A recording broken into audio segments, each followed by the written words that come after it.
Good evening, ladies and gentlemen. Viz here, and welcome to the stream. We're going to hope that everything works well today, but it is really windy, so if we experience any difficulties, that's probably why the wind might be affecting the connection today. So with that in mind, I'm going to get my hands on some form of background audio, at least for my ears, because otherwise my anxieties will probably murder me. So we're just gonna go fantasy music.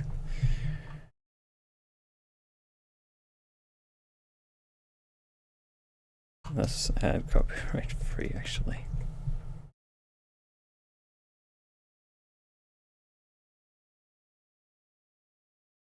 Mm-hmm. I'm gonna hope for this one.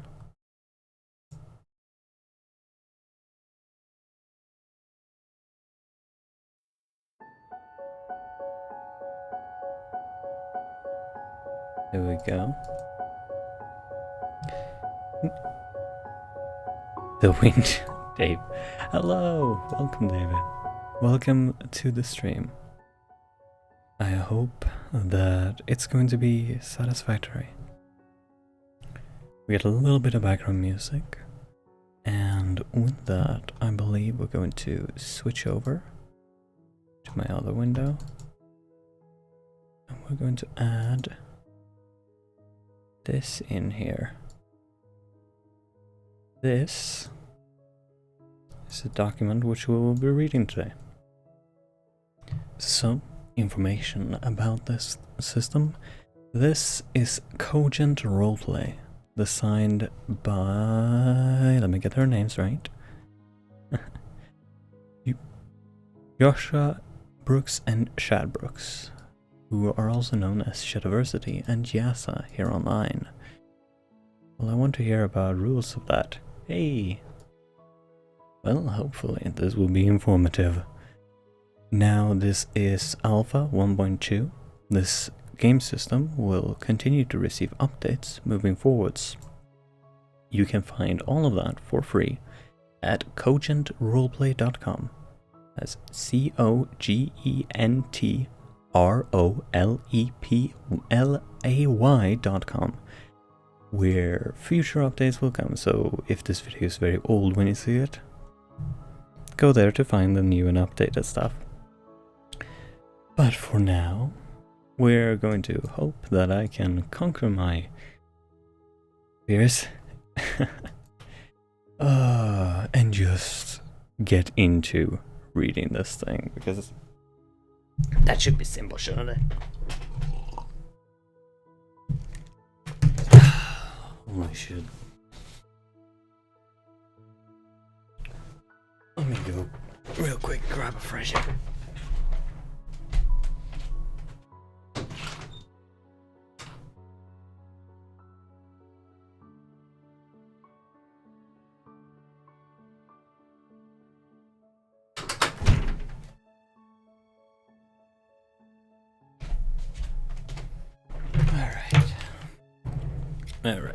Alright. So let's start reading this. Cogent Roleplay Core Rulebook, Alpha version 1.2, created by Joshua Brooks and Chad Brooks. Introduction. Cogent Roleplay is a tabletop pen and paper role-playing game that is By the way, I've not read this beforehand. This is my first reading, which is not a good idea probably, but we're going to push through with it. A tabletop role-playing game that is easy to learn but has the depth and sophistication for the most demanding of role-players. The Cogent role-playing system aims to provide you with the tools you need to experience adventures as any character you can imagine, such as a great hero, scoundrel, villain, thief, rogue, or any other. Your stories will unfold in all kinds of worlds and settings, such as classic medieval fantasy, science fiction, space opera, zombie apocalypse, steampunk, superhero, or something of your own unique creation. Have fun, be fearless, and create your own stories worthy of the greatest myths and legends. A message from the authors. Let us introduce ourselves. We are Joshua Brooks, Yaza, and Shad Brooks of Shadiversity, two nerdy brothers who have always enjoyed role-playing and all it has to offer. We created Cogent Roleplay to address the rampant problems in many PnP, pen and paper RPGs, role-playing games, such as game systems and rules made purely to make money, where the core rules are incomplete so they can sell endless expansions with new character classes, skills, and rules. Not only does this result in a worse system, as the focus was on making money rather than making the best system possible, it ends up creating a confusing mess of endless rules that often break the game's balance instead of making a restricted list of character classes and rules. In Cogent, we give you the structure to make any character you can think of, for any setting imaginable, and the tools for them to be able to attempt anything they could reasonably try. Let me make sure that that music isn't too loud, because it's currently blasting me a little bit. Like, damn, it's good, but let's not have it overpower everything. And I should also, real quick actually, going live reading something.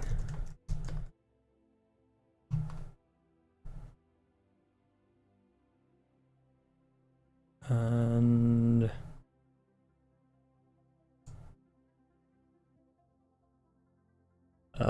where is web links? I'm a professional, trust me. Totally. I know what I'm doing. Let me roll deception on that. No, we'll get to that later. Let me make sure my layout is all good so I can see stuff. Alright. Rules that are restricted to game settings. Focusing on forcing you to buy a whole new rulebook and learn new mechanics to play in another world. Cogent can be easily adapted into any world setting, oftentimes without any preparation. Now that is one of the things that I love about this idea.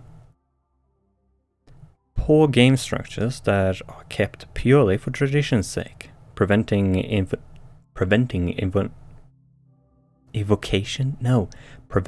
innovation. Huge, overly complex rules that make it extremely difficult for new players and bog down gameplay with redundant processes. Things that prevent players' creativity. In Cogent, we want to empower players to attempt anything their character could reasonably try, and not respond with no. That's not allowed in oh, I think that's a typo. Might want to tell them about that. And not respond with no. So that's not allowed in the rules. Or if it's that's not allowed in the rules concept. Oh well, onwards.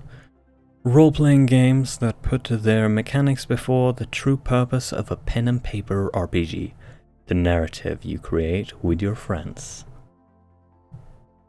For these reasons, we feel you'll have a more rewarding experience with Cogent as it resolves all these issues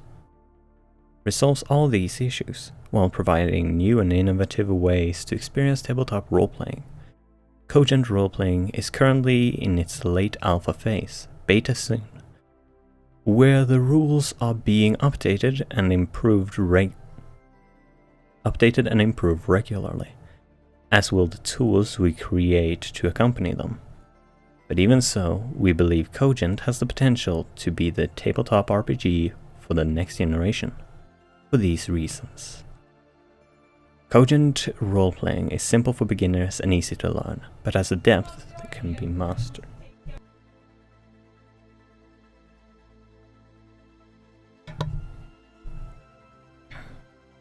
Cogent role-playing is simple for beginners and easy to learn, but has a depth that can be mastered and explored by experienced players.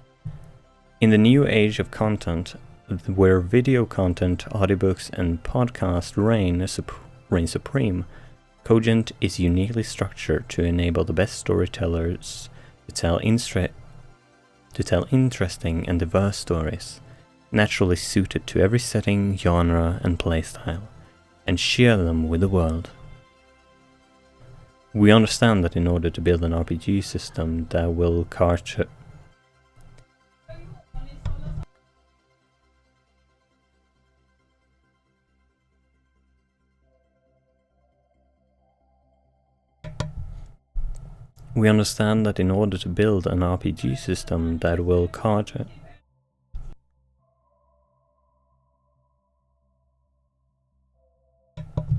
I'm sorry for all the interruptions. We understand that in order to build an RPG system that will cater to the widest range of stories and personalities, we need to be extremely community-oriented as we develop the rules and tools for Cogent. And we will build Cogent from the ground up to serve the community that builds and contributes to it. It is our hope that Cogent provides you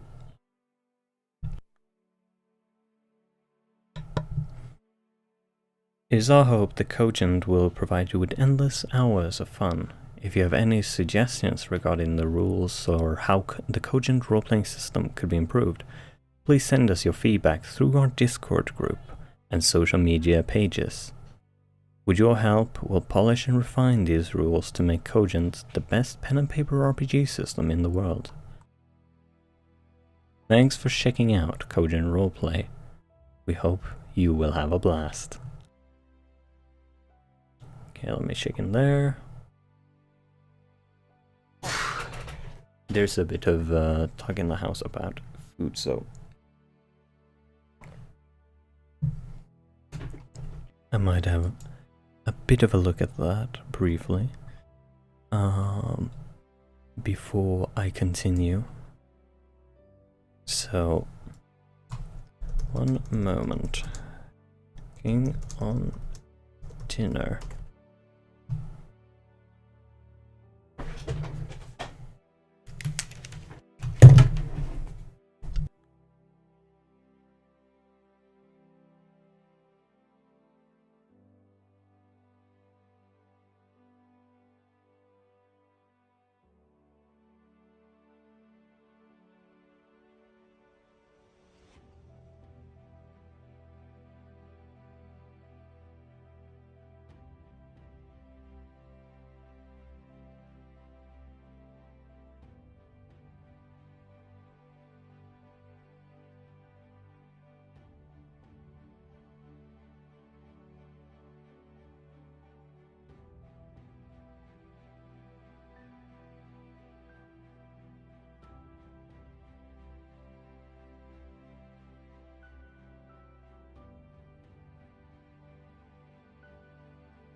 All right.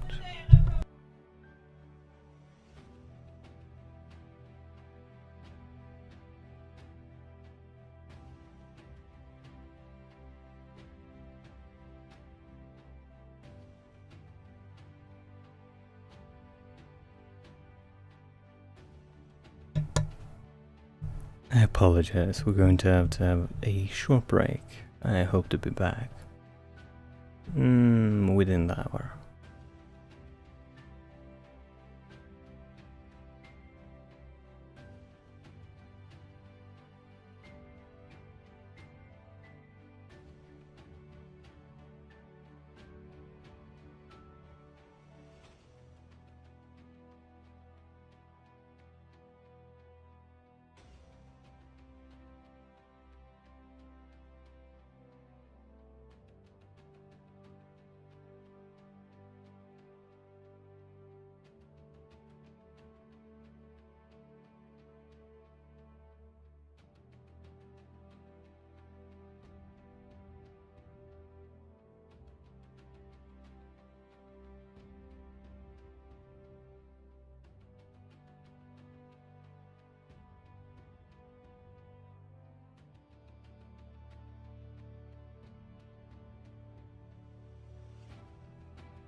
Oh goodness me.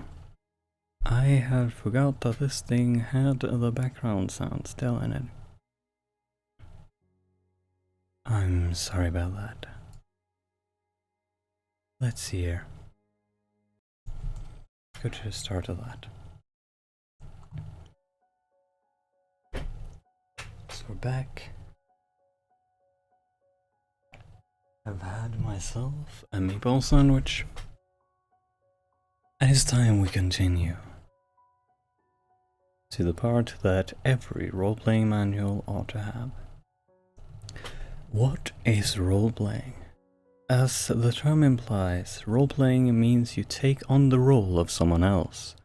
Specifically, a character you will play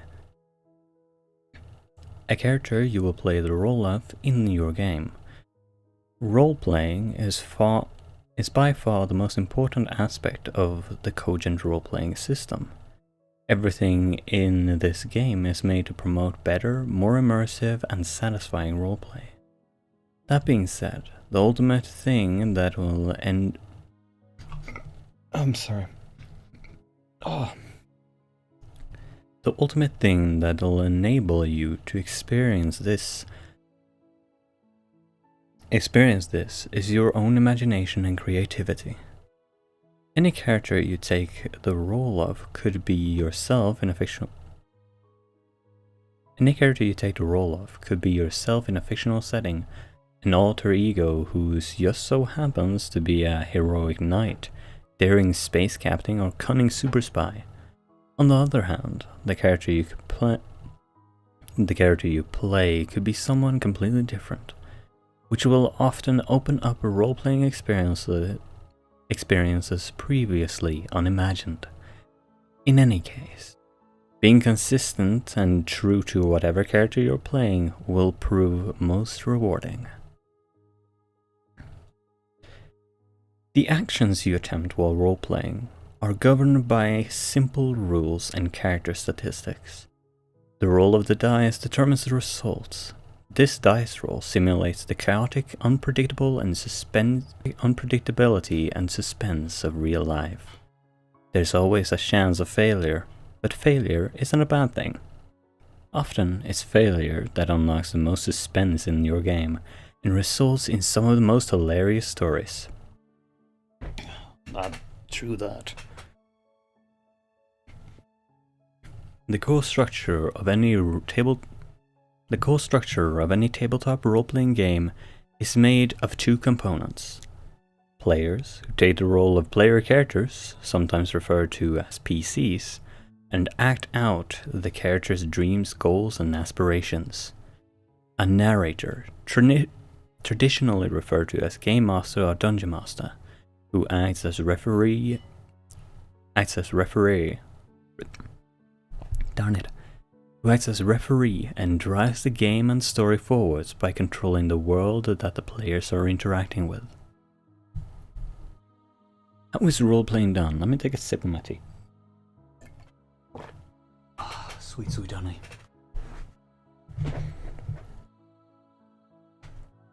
And let me open up this. So I have that on the side. Players take on the role of their character, meaning that regardless of their own ambitions or desires as players, they should act how their character would act. Here is a bad example of roleplay. Jan, character, Marcus. My character says to Tim's character that we would be careful of the ambush. No. My character says to Tim's character that we should be... I'm not sure why I'm giving... My character says to Tim's character... Shit. My character says to Tim's character that we should be careful of an ambush. The problem with interactions like this is that it's impersonal. The player needs to step inside their own character and speak as that character. Therefore, if Jan's character, Marcus, is a selfish, impatient rogue, the roleplay might proceed something like this. Jan, Marcus, to Tim's character, Gareth. Hey, Maypack, tread carefully. Bandits roam these parts, and I wouldn't be surprised if some may'll be lying in wait to ambush us. Jon would then wait for Tim to respond in character. For example, Tim's character is a hot-tempered, thick-headed warrior named Gareth. The roleplay might proceed something like this. Tim, Gareth.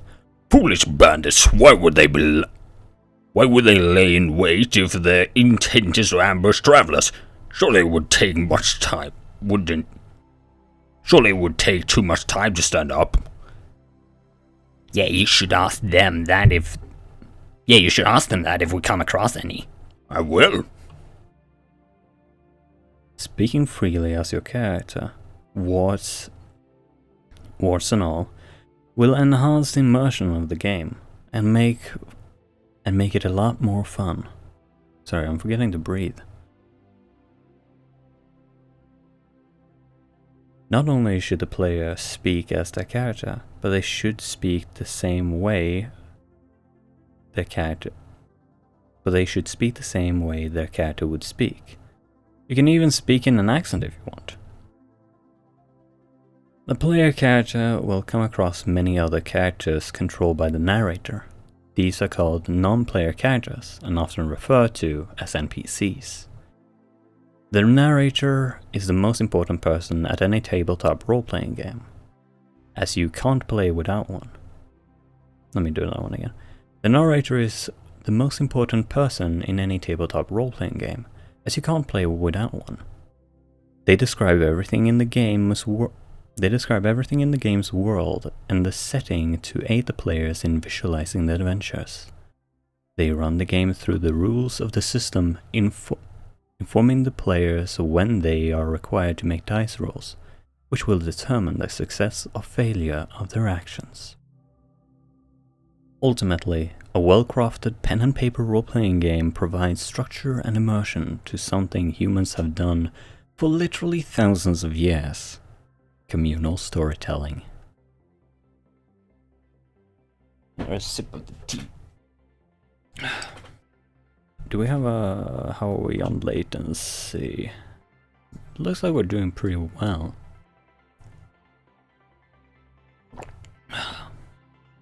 Storytelling. Yeah, we're doing very well. Holy darn.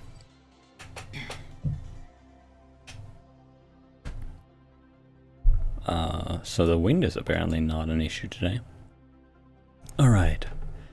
The challenge level. Let me actually stand this thing up.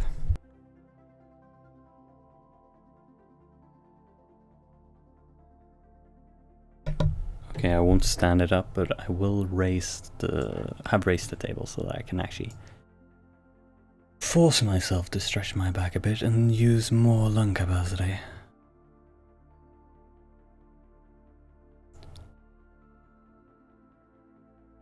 Cogent roleplay revolves around a simple mechanic called the challenge level, or CL. When a player character chooses to make an action within the game, the narrator can assign them a CL based on the difficulty of what they are attempting to perform. The difficulty at the top. The more difficult the task, the higher the CL, ranging from 1, a common task, to 8, inconceivable. The character statistics, see character creation, will determine the amount of dice that can be rolled against the CL.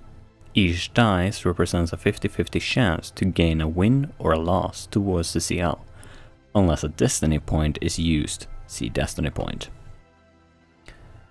On a traditional 6-sided dice, or D6, any roll that shows 1 to 3 is considered a loss, while any dice that shows 4 to 6 is a win. To pass the shout, let me make sure that the music is not overpowering. I am completely professional. To pass the challenge level, you must roll enough wins roll enough. Oh, that's a bit confusing. To pass the challenge level, you must roll enough wins to equivalent. I'm gonna change the roll enough wins to equal or greater to be equal to or greater than the set CL. For example, your character wants to climb a wall and the narrator assigns this task a CL of 3. You have 5 dice to roll, which means at least 3 must achieve a win to succeed against the CL. The more dice a player has to roll against CL, the higher the chance they will succeed. See cheat sheet reference. CHSH1 challenge level, CL, difficulty scale. Challenge levels are assigned to any task that has a reasonable chance of failure. The more difficult tasks be... So it's a d6 only dice set. Well, you will need a d20 possibly as well. We're gonna get into that later, but yeah, mostly it's just d6, which is quite delightful. It's sort of a World of Darkness based on what I know about that system, which is quite fun.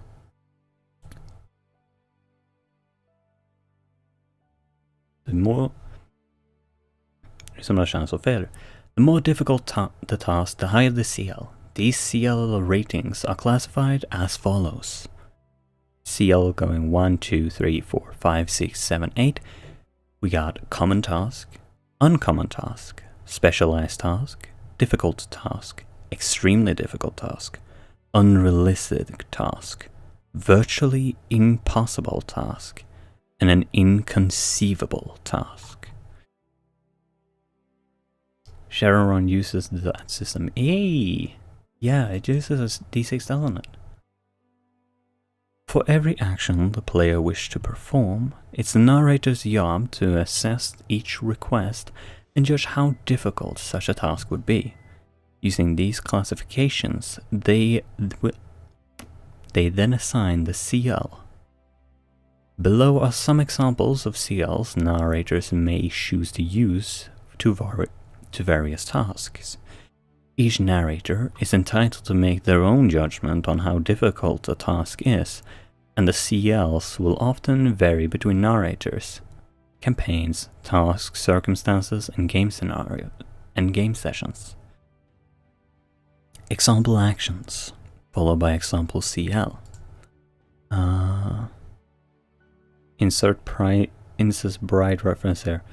Oh, I know that name. Isn't that the movie with the guy who poisons 2 cups and he's just built up immunity, but he sets it up as one of us will die.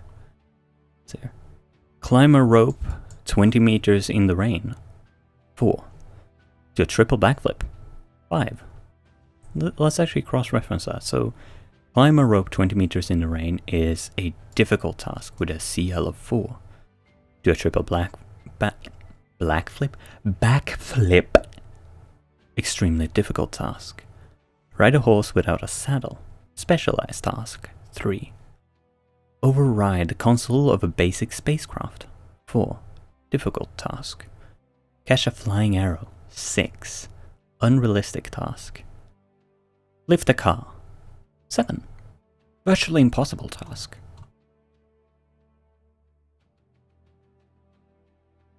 A narrator may be tempted to assign higher or lower CL to a more capable character, because such tasks would be easier to them based on their skills.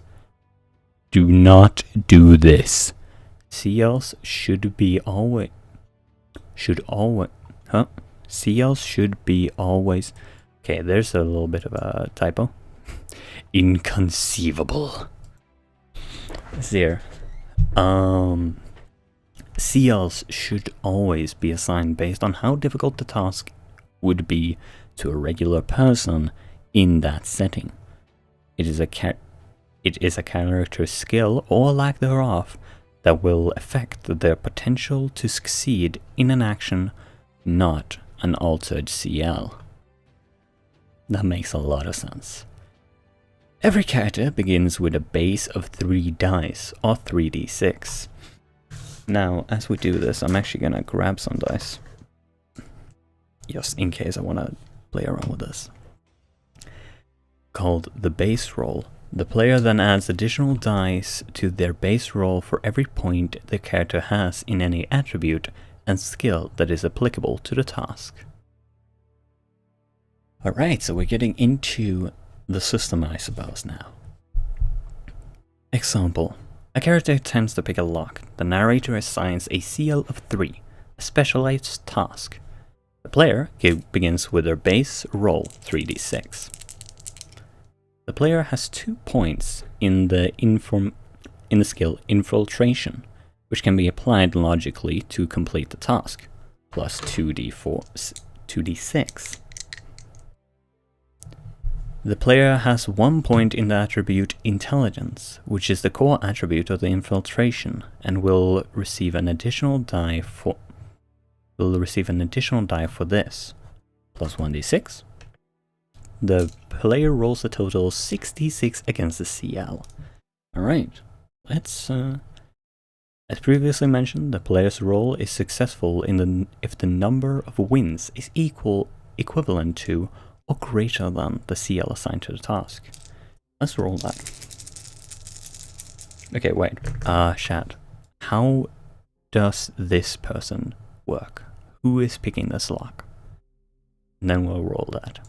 And that way I get to play around a little bit. Not gonna lie, that's my main purpose of wanting to do that.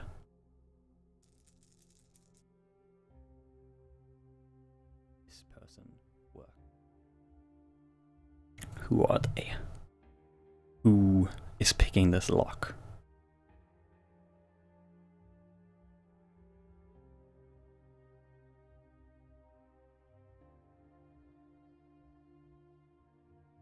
While you guys think about that, I'm gonna get another nip of fresh air. Because holy shit.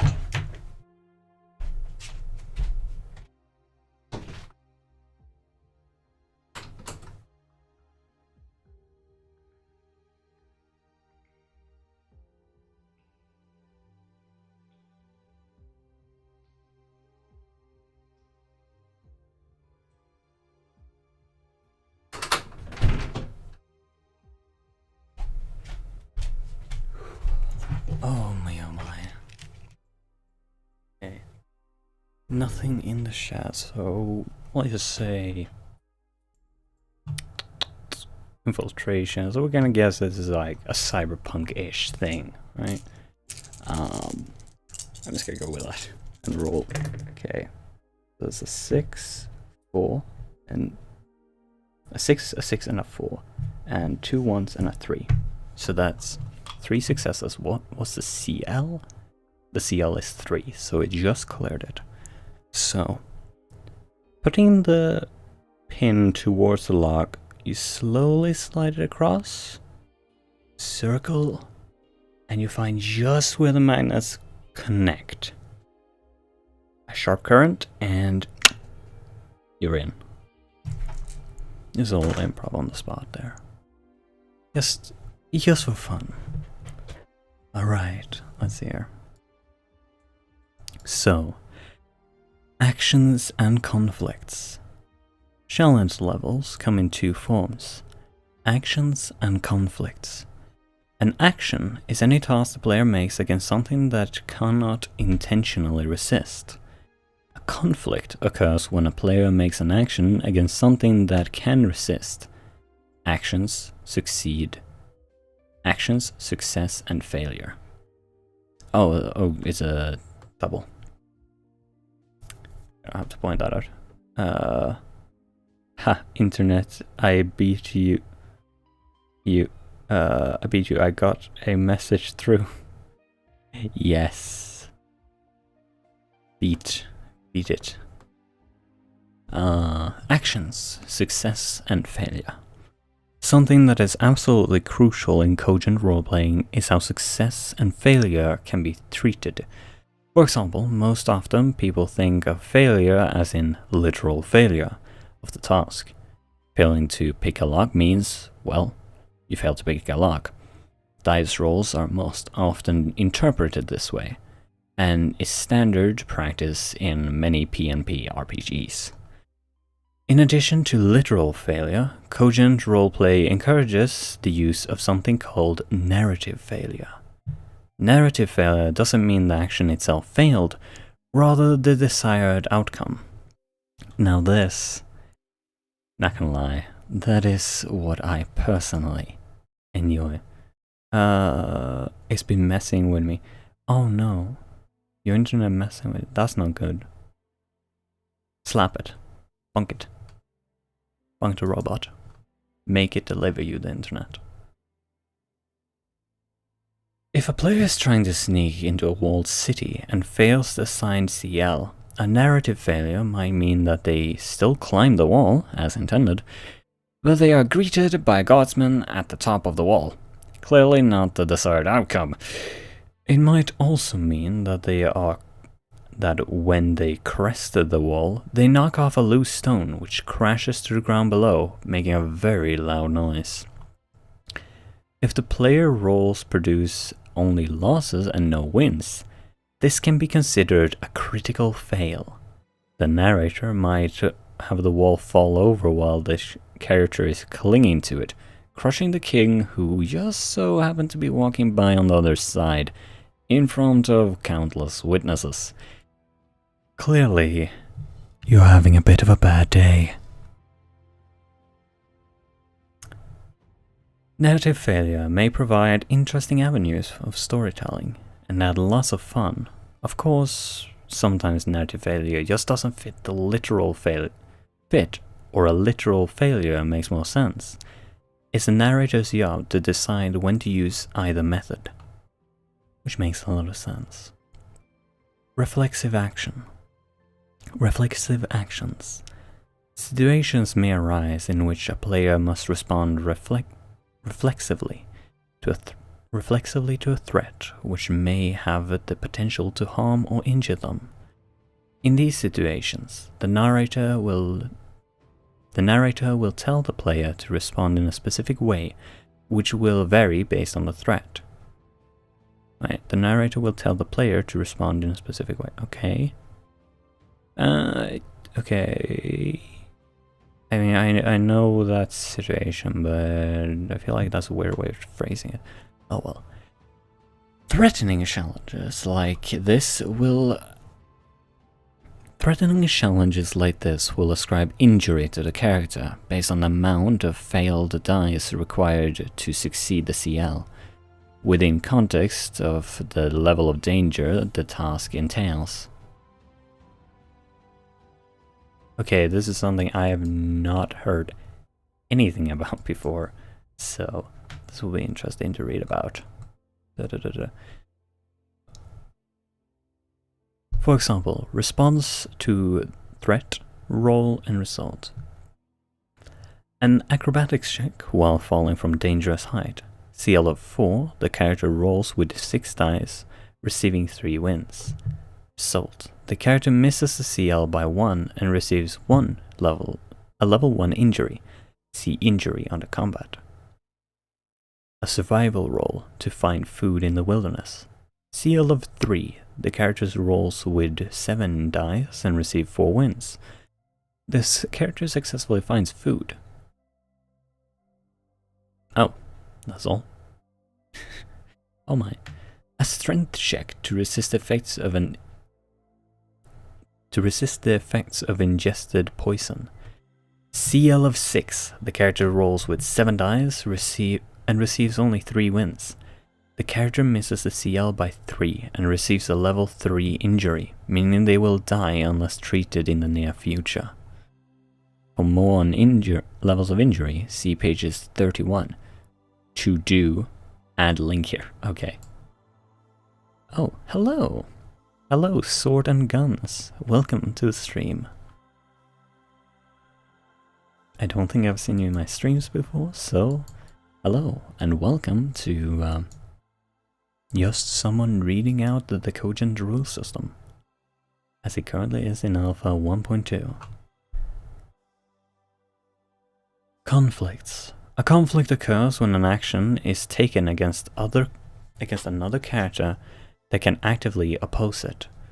Conflicts may arise in various forms. Yes, Anthony, you will not be ignored, you beautiful person. A conflict occurs when an action is taken against another character and that can actively oppose it. Conflicts may arise in various forms, such as combat, arm wrestling, seduction, or sneaking up on someone. Both parties involved will be required to make a roll, applying the appropriate amount and/or skill points determined by the situation.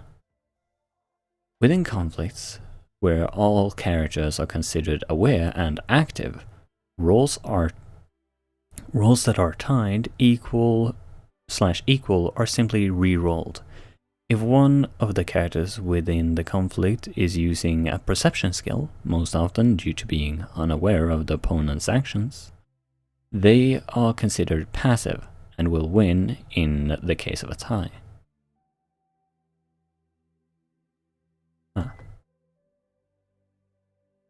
You'll be watching, eh?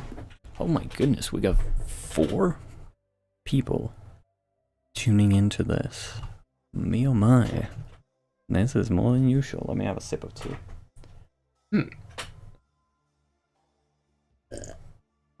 Oh, sweet nectar.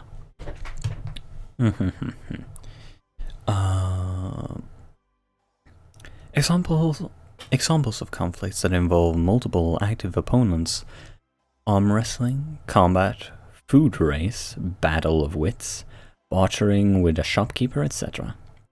Examples of conflicts that involve a passive opponents: lying to someone, sneaking up on someone, seducing, pickpocketing, etc. Most conflicts are simple and require each character to make one roll. When conflicts take several rolls to resolve, such as in combat, the conflict is conducted in a round-by-round format. See page 30. See cheat sheet reference CHSH2 active/passive notes. Alright, and we're on to page 11. Hello, Potato, welcome to the stream. I am glad that you could tune in as we continue our journey to read through this document. It's 'cause I'm here. A gorgeous individual, this might be very true. It's an interesting system though, indeed, and the best part is, it's all free. And they have mentioned they intend to keep this free forever, which is why I don't think I'll get in any trouble, but I am gonna pass this by the creators once I'm done and let them know, hey, I did this, yes or no, in case someone falsely accuses me of copyright. I hope you have my back. Character identity. And yes, now we get into creating your character, I suppose. And I'm gonna make a quick aside here, that I intend to possibly set up a little game of Cogent at some point in the future, possibly set in Cyberpunk, just to, try out the system for myself, learn how it works, and also just have a good time with good friends. This would probably not be streamed on my channel, but possibly. It would most likely be streamed via someone else though, such as potentially Anthony. So look out for updates about that in the future. Now, with that chilling out of the way, character identity. Tabletop role-playing really begins... Tabletop role-playing really begins for the players with character creation. Here you must think of a character you wish to play. This could be an alternate version of yourself, or someone completely different. The possibilities are endless, and you'll always be able to find a character you want to play. Ain't that the truth? A real well-rounded character can't just be summarized into a morality archetype. A real person generally does both good things and bad things, motivated by core characteristics. This doesn't mean that your character can't be wholly good or wholly evil, just that a character's actions shouldn't be structured by a player character or narrator around a preset archetype, as this will most likely produce a boring character. A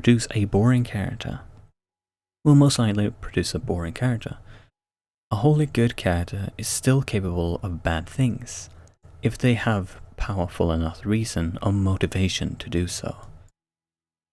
And that is where I love to write. The key is being consistent to who your character is, and you determine who they are at the very beginning. Remember that in settings with action, swords, magic, guns, and lasers, characters die. Cogent role-playing is a game with rules. Rules that are there to provide an appropriate level of challenge. Sometimes failure will simply lead to your character's death. This can, believe it or not, be fun. Your character may even opt to go out in a blaze of glory. Of course, sometimes it's not so sometimes it's not particularly fun, but if the dice decide it's your character's time to go, then there's not much that can be done about it. We suggest you always have a second character concept ready to make a new character in case your current character dies. But the horny bard trope is always good trope. Goddamn. I like the idea of the bard who seduces everyone by mistake just by appreciating beauty. Maybe that's because I'm biased, because that's how I interact with people. Like, if someone looks good or have a really good personality, they deserve praise for it.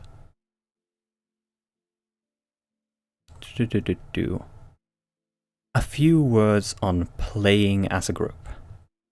Something that's quite important to keep in mind before you dive into making your character is the party. The other characters your fellow players will be controlling. The party needs to have a reason to at least stick together. They don't necessarily have to get along, though it helps the party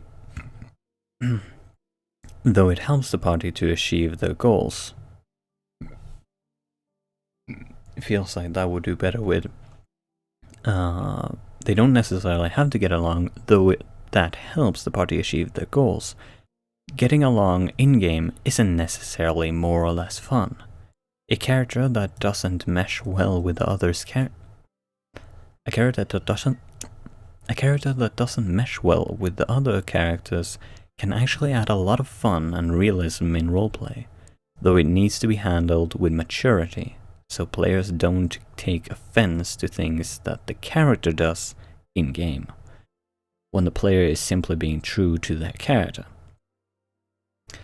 It's only difficult to play a character that doesn't get along with other characters when they don't get along so much that it's unrealistic for the characters to stay together.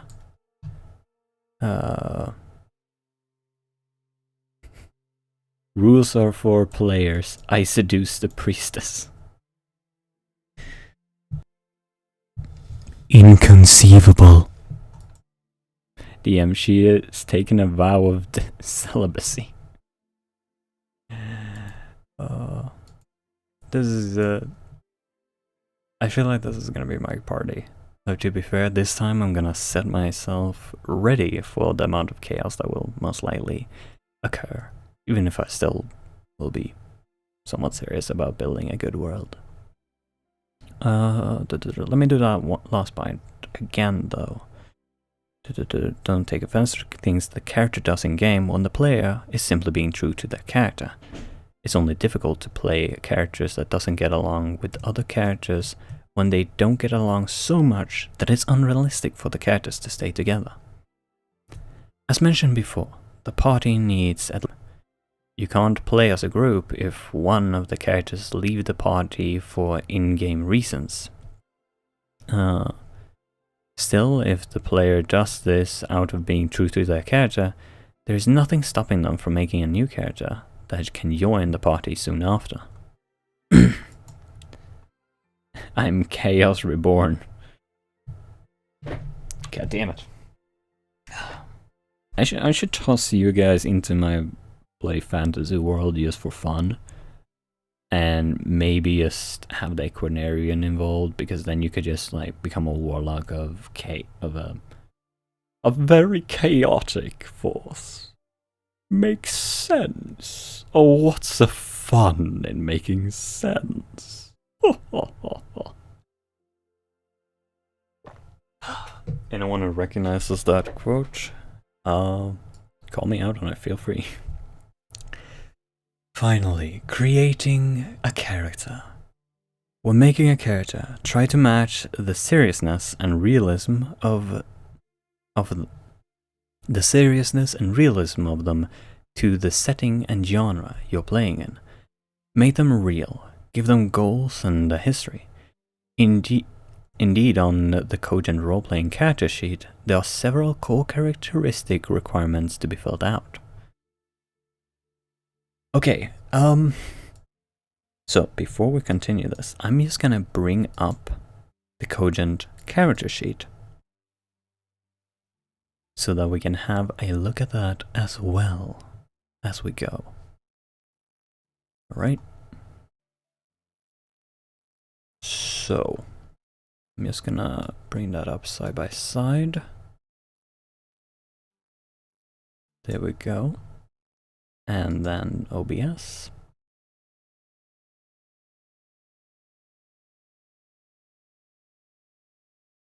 And we will take this window. This is the character sheet. Character, player, identity, age, race, height, body type, character disposition, disabling characteristics, history, beliefs and morality, goals and aspiration, inventory/equipment, and notes. So also injury and penalty, and some other things that are going to mostly be related to actually, gameplay-wise. So we're gonna get into that eventually, but I wanted to give you guys a look at how this looks. You can find all of these documents over at cogentroleplay.com. Now, with that done, we're going to move this back to this thing.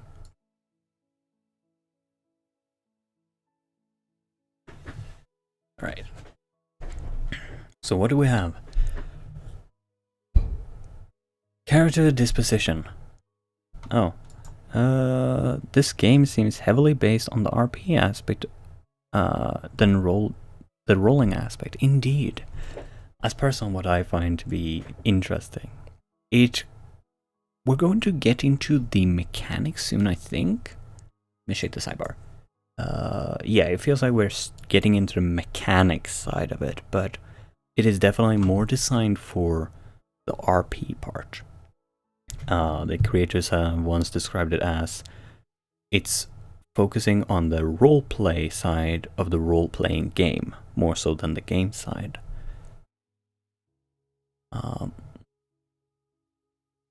Character disposition. Are they happy, sad, moody, funny, cautious, untrusting, stupid, smart, technically shy, or boisterous? The list can go on and on.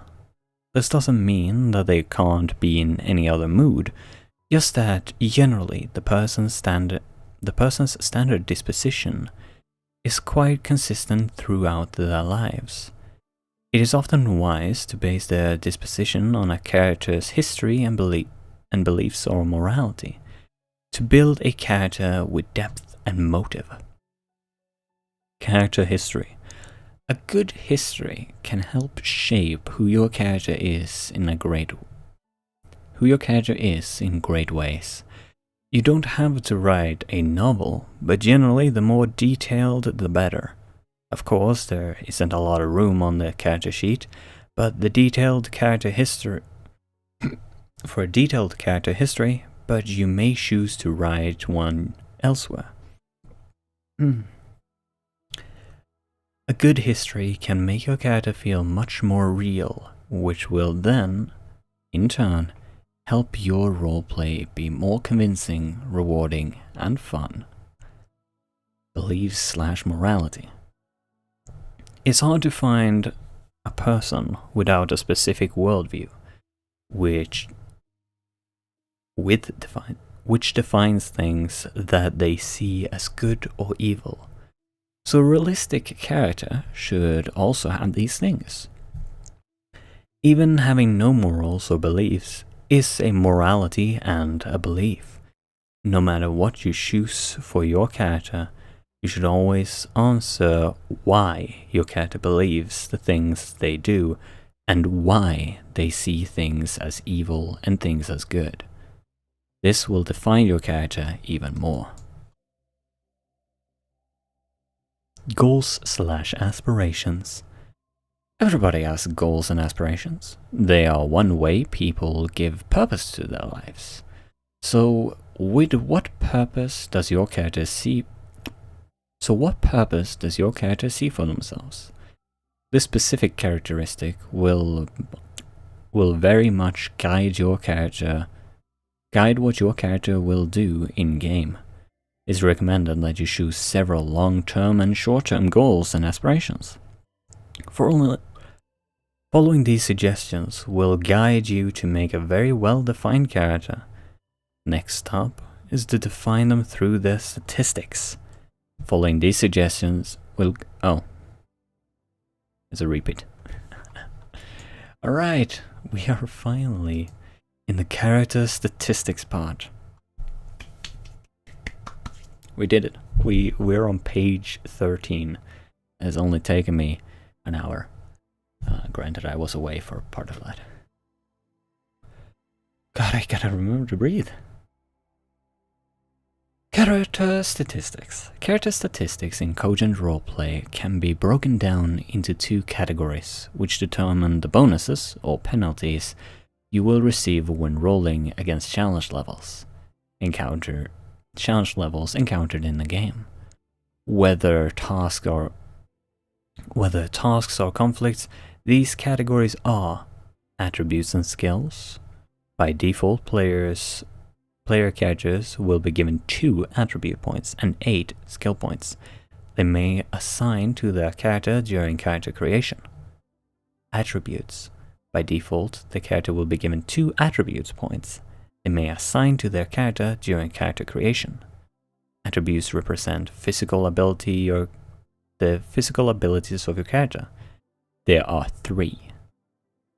Don't forget to drink water. Yes. I don't have much in this bottle. I might need to go grab more.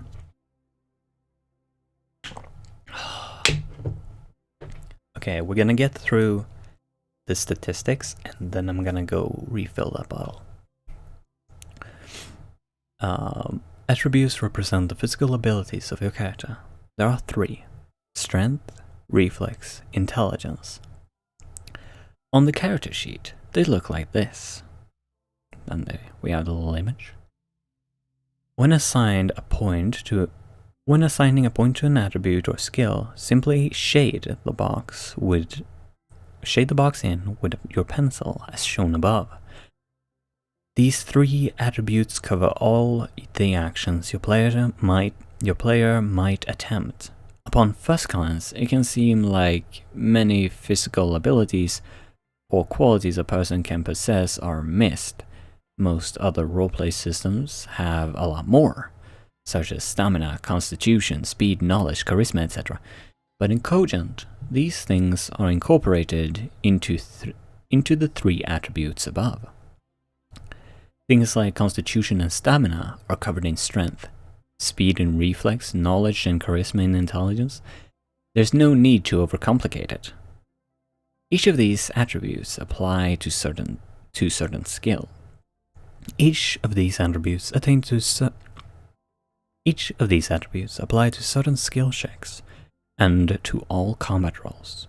From a combat perspective, 1 point in intelligence and 1 point in reflex have the same dice bonus as 2 points in strength. This is because a fast and clever opponent may very well be just as challenging as a strong one. In addition to granting bonus dice to appropriate rolls, each attribute also gives a specific advantage unrelated to dice checks. These are strength. For every point in strength, your character can reduce a victory level achieved against them in combat once every combat encounter. Reflex.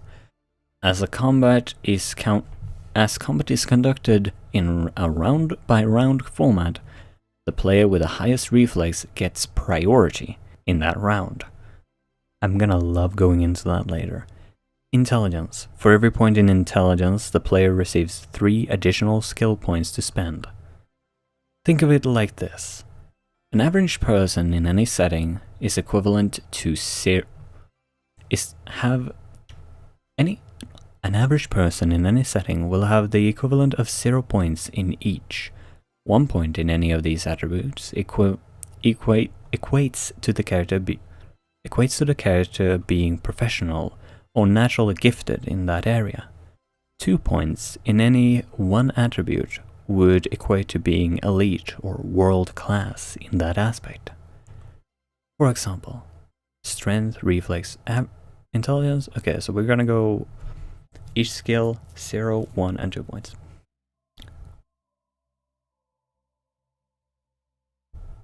Strength, average, professional wrestler or weightlifter, Olympic level weightlifter or world champion fighter. Reflex, average, semi-poor race car driver or gifted acrobat. Or versus gold medalist gymnast or master martial artist. And intelligence, average, university science teacher or skilled con artist. And 2 points, award-winning particle physicist or Sherlock Holmes level detective. I wonder which version we are talking about here. Some settings, depending on the narrator, may allow for over 2 points in one attribute.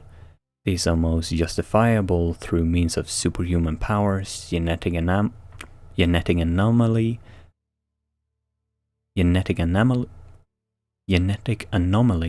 magical enhancements, or advanced technology. Okay, there we go. Okay, so we're moving on to skill. I'm gonna go grab a drink real quick. I'm gonna fill my bottle.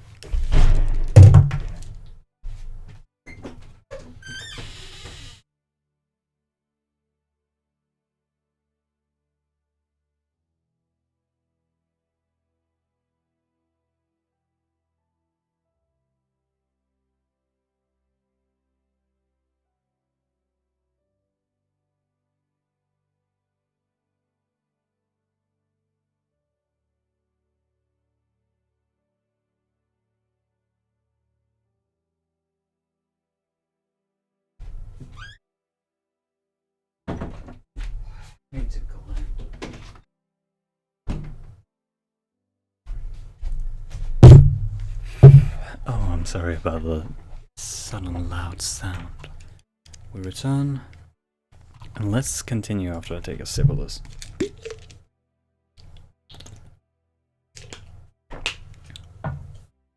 Oh, alright.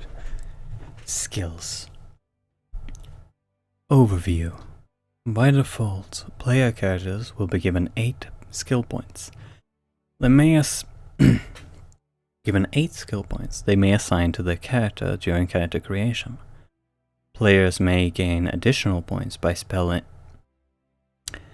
additional points to spend in this phase by either accepting a disabling characteristic,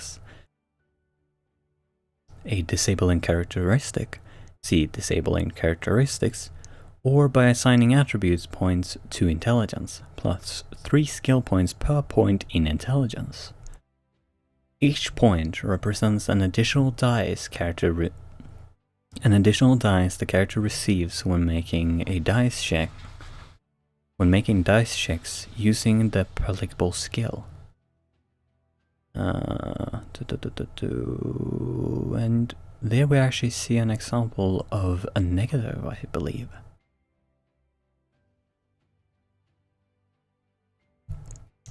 Just like with attributes, when assigning a point, simply shade the box with your pencil as shown above. The tapered box to the far left is there to cross out if you take a negative in a skill. Although the tapering negative box is also present in the attributes section, players may not choose to have a negative in an attribute. It is only there in case a disabling characteristic demands a negative to be applied to an attribute. Every skill has an attribute or attributes it is based on. For example, the skill Persuade is based on the attribute Intelligence. When rolling a skill check, the player must add both the skill points applicable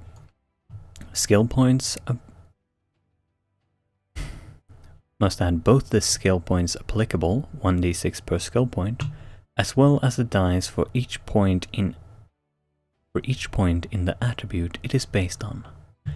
For example, your character has 1 point in strength and 3 points in athletics. They perform an athletics check. They will begin with 3d6, add 1d6 for their strength attribute, and 3d6 for their athletics skill. There is so make a roll on that. 3 6s, 1 5, and 1 4, so that's 5 successes. That's pretty good. Oh no. Oh no, we had no data for a moment. What?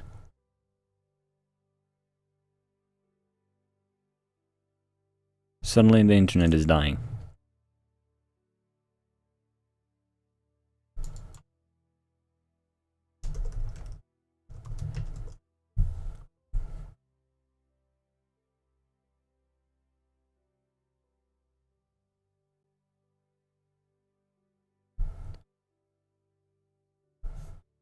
For their strength.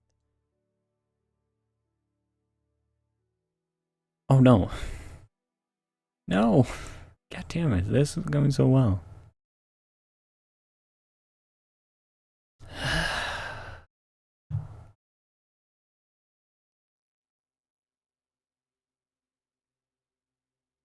Okay.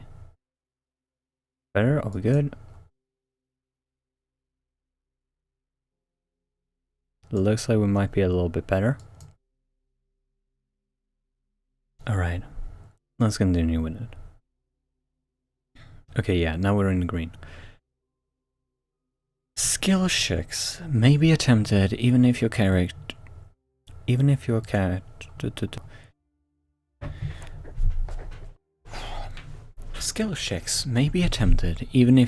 has no points spent in that specific skill.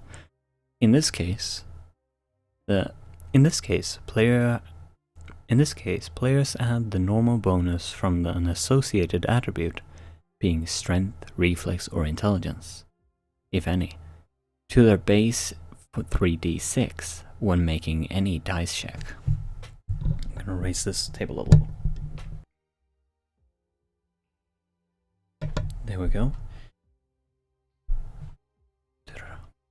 There are some actions that are solely attribute based, such as lifting something heavy, strength, or making a mathematical calculation, intelligence. These checks are referred to either as strength check, reflex check, or intelligence check. Skills are divided down into 3 categories, each of which have different base attributes or applications. These categories are core skills, perception or strength/reflex/intelligence based skills, max 4 points per core skill. Players may take 1 negative and apply the point to any other skill.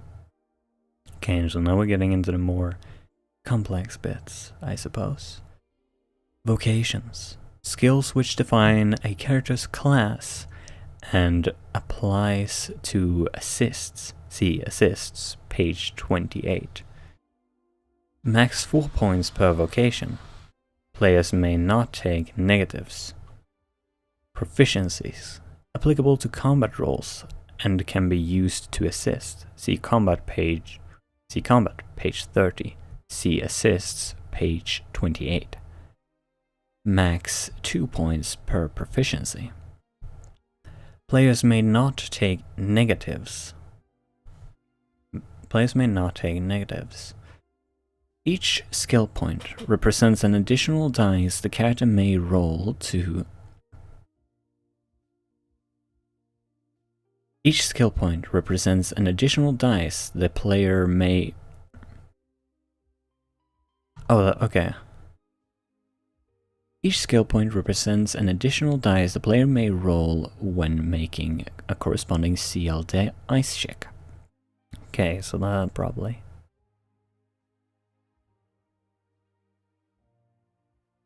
Core skills. For detailed descriptions of core skills, see Part 3, Skills in Detail, page 19. We're getting there, slowly. Let me have another sip of water I need to drink.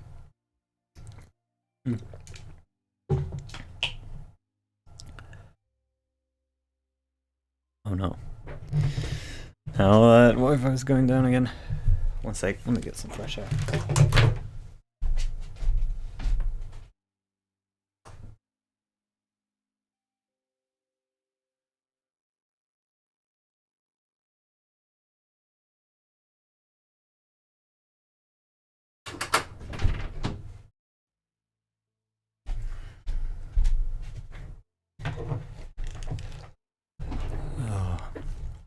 Core skills. Core skills. For detailed descriptions of core skills, see Part 3, Skills in Detail, page 19. Perception. Unlike the other core skills, perception rolls receive a bonus d6 for every attribute point. Whenever anything happens around the player, they should get a chance to notice it. This is what the perception skill is used for. Searching, noticing things out of the corner of your eye. This all comes under perception. It is also used to counter stealth, persuasion, and deception. Persuasion and deception rolls made against the player. Strength-based skills. For each of these skills, when applied to rolls, the strength-based skills for each of these skills, when applied to rolls, receive a bonus d6 per strength. Athletics, grapple, swim, aim/throw. Reflex-based skills. For each of these skills, when applied to rolls, receive a bonus d6 per reflex. Pardon me.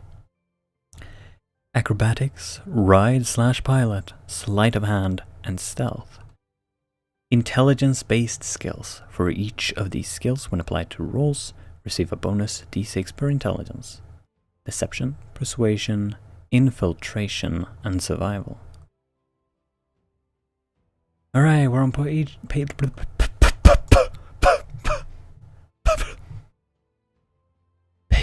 18.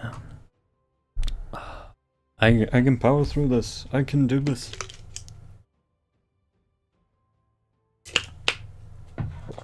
Believe in me that believes in me. Oh, mine is a drill that would pierce the heavens.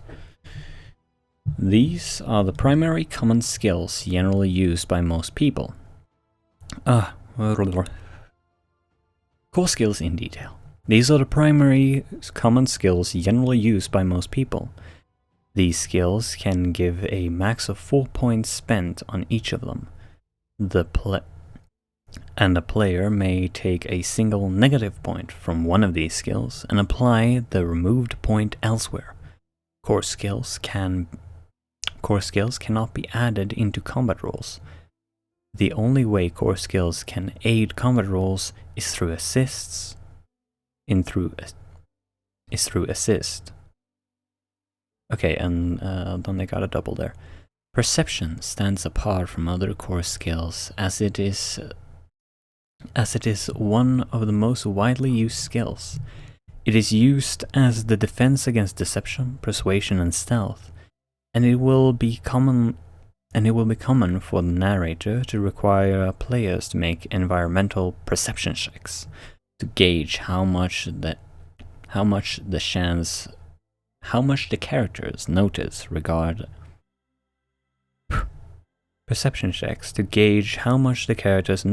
regarding current happenings or places, whether obvious or subtle. This is something where I guess there is one pitfall that could happen, and that is something that D&D has, which I sort of adore. I loved being able to do this, is the passive perception as a thing. Because passive perception means you can mess with your players in a wonderful way. When I ran a campaign for 2 years, I had all my players' passive perceptions written down, as well as NPCs that they were traveling with, all written down on a sheet of cardboard. It was always there. But sometimes I would ask a player, "What's your passive perception again?" And that puts the player on edge. Now, the thing that is gained from having the passive perception, something you can always reference, is, well, they won't even risk metagaming. Now, granted, you should be able to trust your players not to metagame. But, in case you are not sure, this is gonna, I suppose, build a necessity of trust. Oh no, have we... How far back are we? Okay, we're not too far back. We're good, we're good.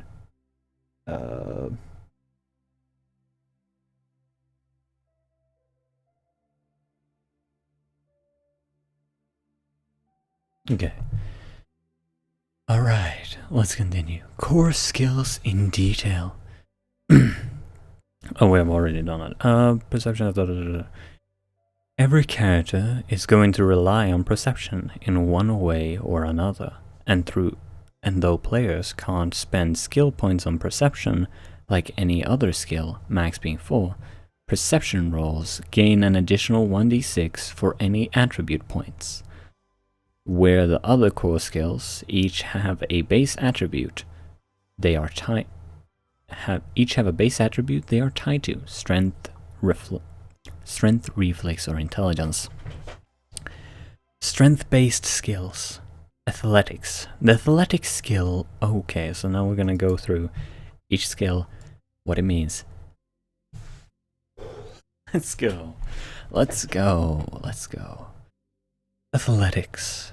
The athletic skill is used for endurance dice checks, running speed dice checks, and other logically applicable things like jumping.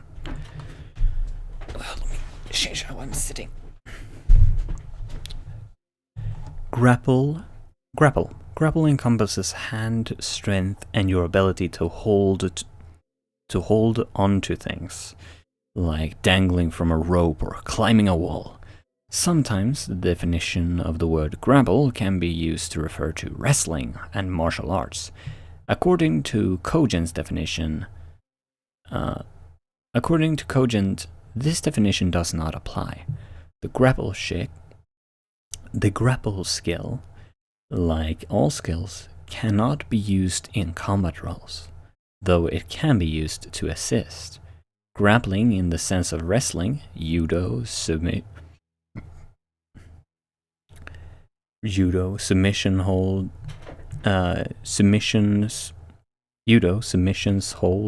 use a different skill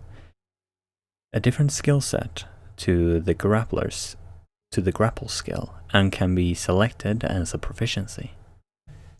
Swim. Applicable to feats whereupon the character desires to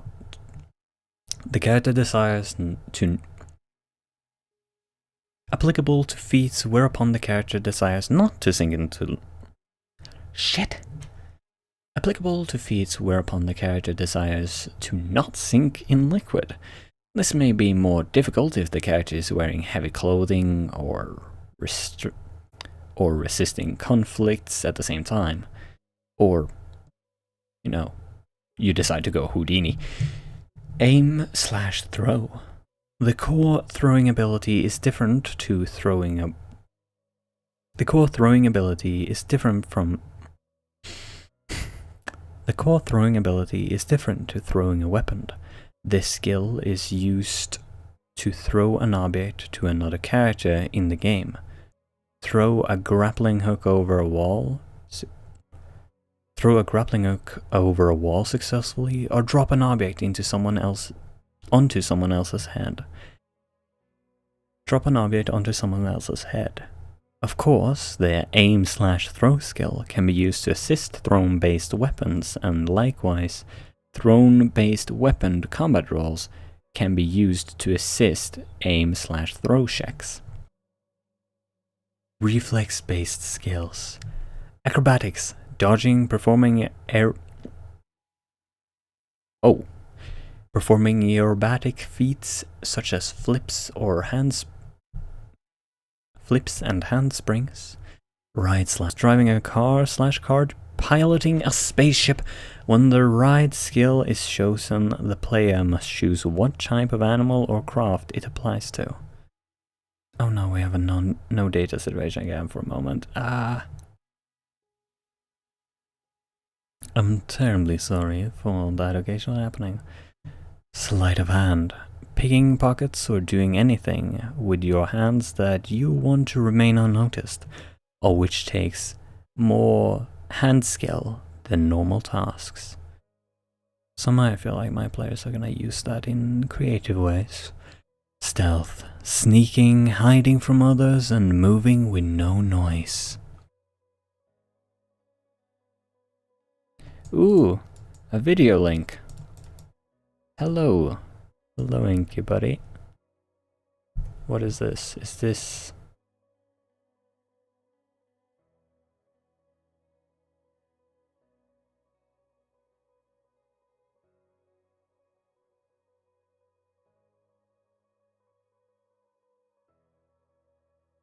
I am concerned. I'm thoroughly concerned.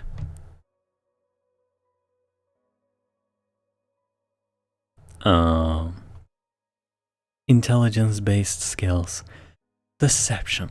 Deception can be used for disguise checks and anything that is meant to mislead others. An important thing to note regarding deception is that knowledge of the person that you're trying to deceive/persuade should affect the CL of the role. For instance, trying to tell someone that you're the Queen of England, even though you're a man, to a person who has seen the Queen is mostly impossible, no matter how convincing you are. Oh, are you sure about that? No, that is not even close. Her voice is far better than that. Convincing you are. In these situations, while your character may attempt such a lie, the narrator may also apply a severe negative to the skill roll, such as -46. The player may then proceed to roll against the opponent's perception skill. The player may then proceed to roll against the opponent's perception skill with the negative applied. That's a typo in there. Persuasion. This skill can be used in a very similar way to deception. It can even assist a deception check, such as a deception check to assist persuasion in most circumstances. If a player attempts to persuade a PC or NPC to do something they would naturally be opposed to, narrator may assign negatives to the player's dice roll.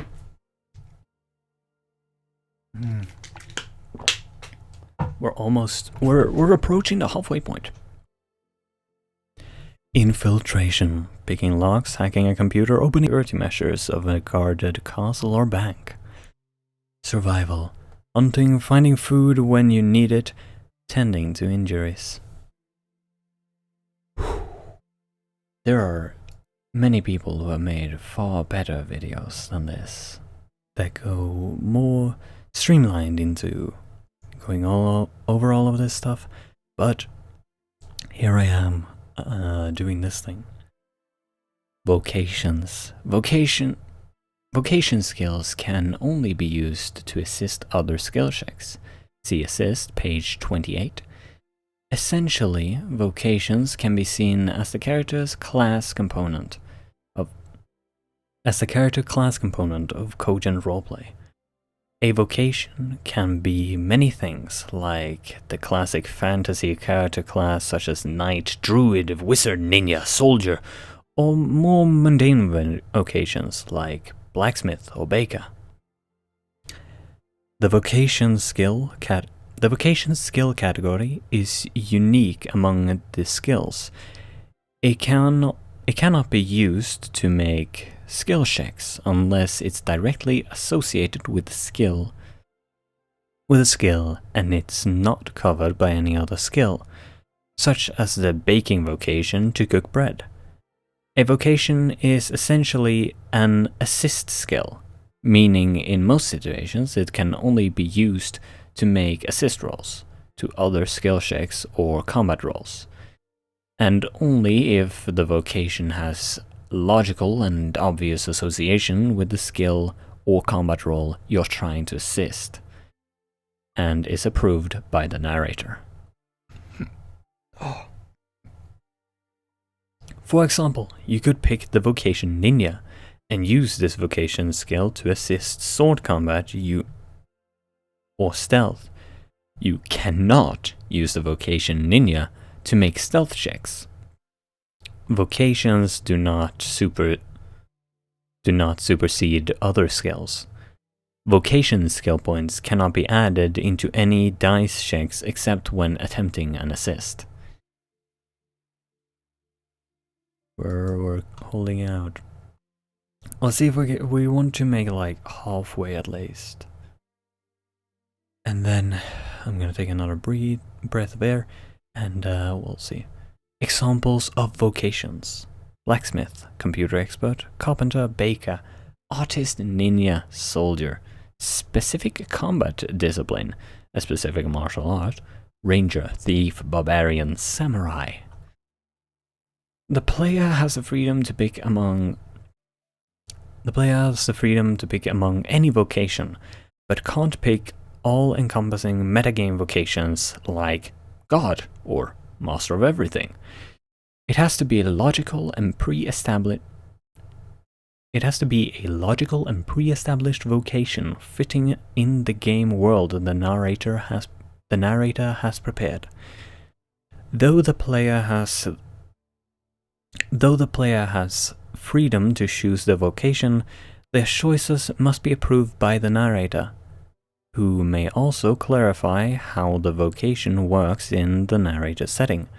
For example, a ranger is quite different in modern military compared to fantasy, and in different fantasies there may be differences in seemingly traditional classes/vocations.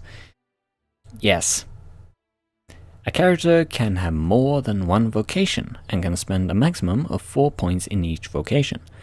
A player may not assign vocation negatives unless the narrator says otherwise. I have to admit, I do really like the idea of playing, like, I don't know, London right after the fire, and you play as the baker child who allegedly lit the entire thing on fire by messing up, and you have a -1 in baking. That actually sounds pretty funny. Grim, but sometimes you gotta laugh at the most horrid things. Proficiencies. Proficiencies encompasses combat-focused skills. Core skills cannot be used to attack, though they can be used to assist attacks. Where proficiencies can. Each point spent on a proficiency grants a plus 1d6 added to the character's combat roll. Alright, we're getting into the combat! How's the latency looking? Ow!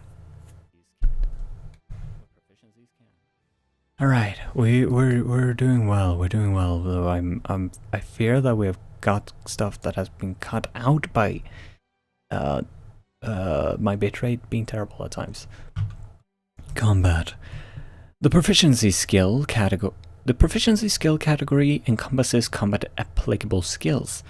The core skills cannot be okay, I've already read that. Proficiencies are more specialized and rare than core skills. Because of this, and to keep combat balanced, each proficiency can have a maximum of 2 points. This is in contrast to general skills and vocations, which each can have a maximum of 4. Proficiencies accommodate things like supernatural abilities, magic, or superpowers. If there is to be magic within a campaign setting, a player may need to specify a subtype of magic as proficiency skill by spending points on it, and to be able to use it in-game, see example magic system page 52. That's something I want to explore. I want to homebrew stuff with this system, and it feels like it's very, very open to it. So I'm gonna have to ask everyone in the bar, how would they like it? Like, what are some things that people will want to be able to do so that I can make sure that we got systems to let you do those wonderful, wonderful things? Proficiencies are added to the base 3d6 in combat rolls. In non-combat CL tasks, such as skill checks, a character's proficiencies may be used in an assist roll if it can logically be justified. A character can have more than one proficiency and cannot have proficiency negatives. Weapons. Players may assign the character a weapon proficiency, such as weapon proficiency longbow. Weapon proficiencies may vary depending on the setting. Please remember that the narrator has the freedom to define how any proficiency works within their setting. Weapons are divided into sizes and categories. These are further explained in the chapter Combat. See Combat page 30. Shown below are the various weapon proficiency categories accompanied by examples of applicable weapons from various settings. This is gonna be fun. So I'm gonna toss out a question to the one person, I'm guessing it's Dave in the chat. What's a type of weapon that you would want to see in a cyberpunk roleplay? What's something that we want to see? We got thrown weapons, throwing daggers, shuriken, flex ranged, bows, crossbows, small-handed weapons, daggers, short swords, small handcrafted weapons, small axe, crowbar, pick, kama. That's the thing that one of the Ninja Turtles has, isn't it? The little like 3-pronged knife thing? Or is it something else? I might be completely messing up. Medium long-halved. These are one-handed weapons that carry a top-heavy implement on the... Okay, so this is clearly where Shad wrote. Love you, man. These are one-handed weapons that carry a top-heavy implement on the end of a half or shaft, such as a one-handed axe, mace, or warhammer. Okay. Large long-halved. These are two-handed weapons that carry a top-heavy implement at the end of the half or shaft, such as two-handed axe, mace, or warhammer. Medium swords. These are the one-handed swords, such as arming swords, side swords, broadswords, one-handed falchions, messer, one-handed scimitars, and wakatashi. I think I pronounced that right. Wakatashi. Large swords. These are the two-handed swords, such as longswords, katana, two-handed falchion, two-handed scimitars, and okay, that is clearly German. Kriegmeister. Kriegmeister. Kriegmeister. Reach polearms. These are long two-handed weapons with reach, such as the spear, halberd, poleaxe, or greatsword. Historically, a greatsword is more like a polearm than a sword. Yeah, this is... Shadow, love your content. In case you for some reason see this, which is terrifyingly enough not impossible. Love your content. Keep doing it. Love it. Hand ballistic. Handgun or Uzi. Shoulder socketed ballistic. Rifle or shotgun heavy ballistic. Shotgun, heavy ballistic bazooka, heavy machine gun or minigun. Unarmed. Unarmed martial arts or fist-like weapons such as brass knuckles or punch daggers. And punch daggers. Please note that the weapons that are given as examples in each proficiency category are simply examples. Players and narrator may very well invent variations of these weapon types. Oh!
Fuck, how long has I been muted?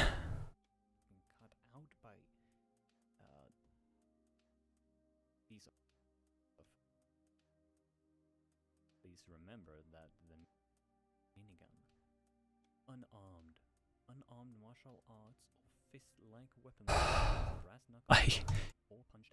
Okay, it doesn't seem like it was too long. Holy shit, that's... Fuck.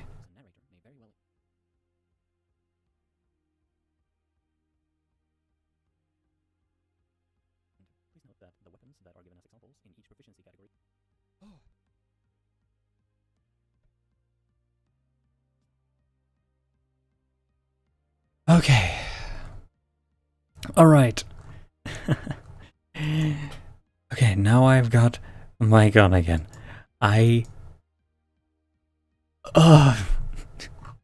God, I'm so happy I realized that before I went even longer.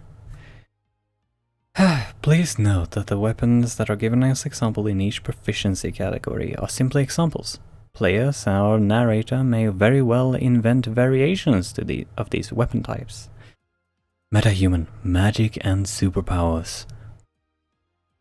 This is a part where I'm gonna be very interested in tips for how to homebrew this stuff. And now I'll continuously check my bloody mic to see that it is on. The proficiency skill category is also used for supernatural or metahuman abilities if the setting you're playing has any.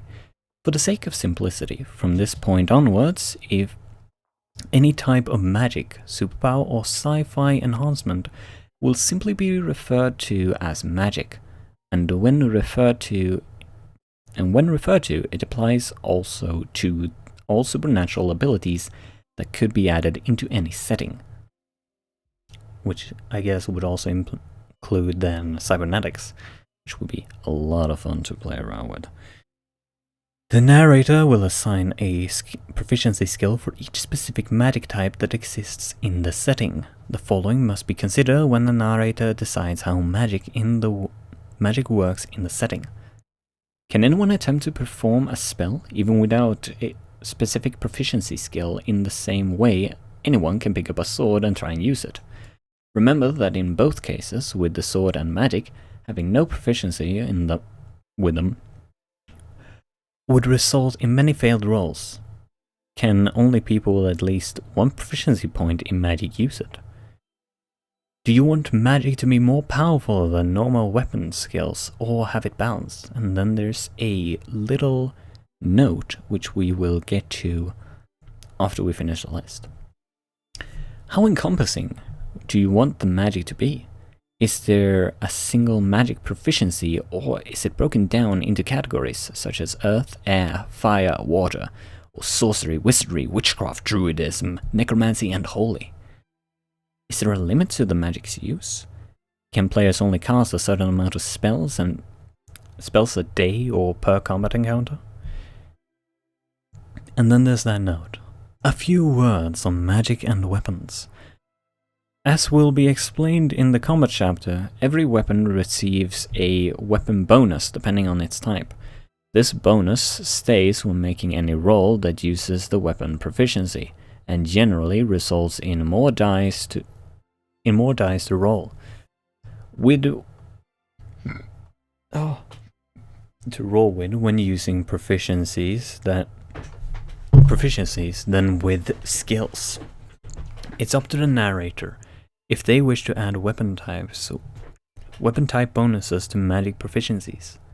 For instance, using a wand might grant a +1 dice, while using a staff might grant a +2. Alternatively, if the narrator does not wish to add weapon bonuses to magic proficiencies, they might decide that the magic simply cannot be used without a wand or staff. If weapon bonuses are added to a magic proficiency, the magic will then have the same amount of dice as other combat/weapon proficiencies. This might seem balanced, but it may not be. It can potentially make magic more powerful than common combat/weapon proficiencies, depending on setting. A player can do far more with telekinetic power than with a sword. This is very true.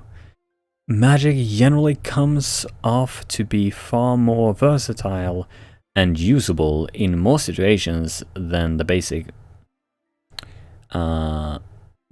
combat/weapon proficiencies, taking away the weapon bonuses for a magic balance. Taking away the weapon bonuses for magic balances this as there. I feel like there ought to be a comma there. Taking away the weapon bonuses for magic balances this, as magic-based proficiencies will generally have less total dice as a result, making them less effective in combat, but they will be as versatile as they wear. So the trade in balance is versatility versus a higher chance of success and being stronger in combat. In the chapter supplementary content, we have provided an example magic system that can be used to adapt into various settings or used as a model on which you may craft your own. See example magic system. Okay, we're almost halfway. Oh, we're halfway there. Whoa, living on a prayer. Take my hand, I'll lead you there. Whoa, living on a prayer. Disabling characteristics. Now we get to the part where you get to torment your characters, I assume. Let's by the way check real quick. How? Okay. Alright, we seem to. It seems like a lot of what's coming up is going to be stuff that feels more light. The pages look like they're a little less text heavy, which might be good for my voice. But I do really want to get through this entire thing because I don't know. We got 1 hour. Let's let it go. Let me down the last bit of my tea.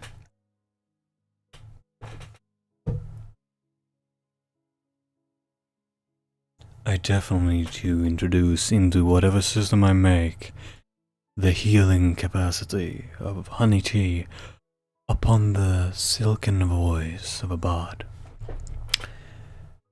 Alright, let's go. Disabling characteristics. Playing as an unstoppable fighter can be less satisfying than playing an average fighter who struggles to beat a strong challenge. The greater the challenge a player overcomes, the more satisfaction the achievement. The more satisfaction the achievement. The more satisfying the achievement, I think. The greater the challenge the player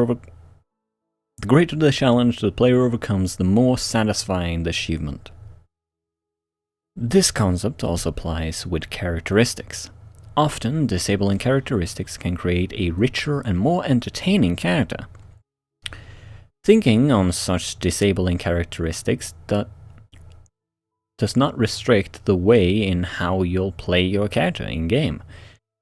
That's why they are called disabling characteristics. It will make your roleplay more challenging and thereby more satisfying. However, because such characteristics are restrictive, it's only fair the player who chooses to have one for their character receives an equivalent bonus in place to encourage player This bonus is also in place to encourage players to take such characteristics. Okay, typo. Who wouldn't do so normally. If you choose a disabling characteristic from the table below,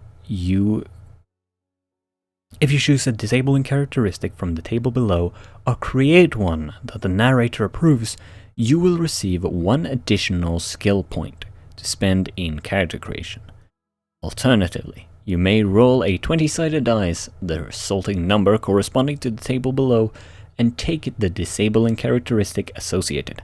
This cannot be taken back. If you choose to roll for a disabling characteristic, you must keep it. It will forever be part of your character. In doing this, you will receive 2 additional skill points to spend. Okay, so I was wondering how is it fair that that is permanent? Okay, so because you take the risk and roll the dice, you get 2 points. The munchkins, is that the right term? The people who min-max everything to the extreme. I can see how they're rolling the dice over and over. No shame on it, just not how I tend to play things. A player may apply or roll for as many disabling characteristics as they want, unless the narrator stops them past a certain point. You don't need to take a characteristic listed on the table provided. You're free to make up whatever disabling characteristic you can think of, and your narrator will decide if the characteristic you have chosen is disabling enough to receive the standard bonus given in the rules.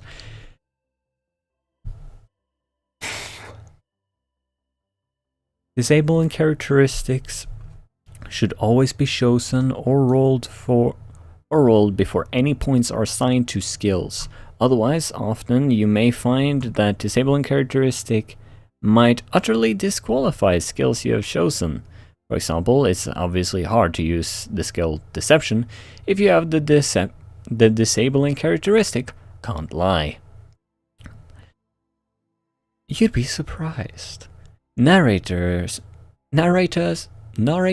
should always be aware that it is possible for many disabling characteristics through the narrative of the story. A little typo there. A character whose life was saved by a race which they have an extreme prejudice against might rightly have their prejudice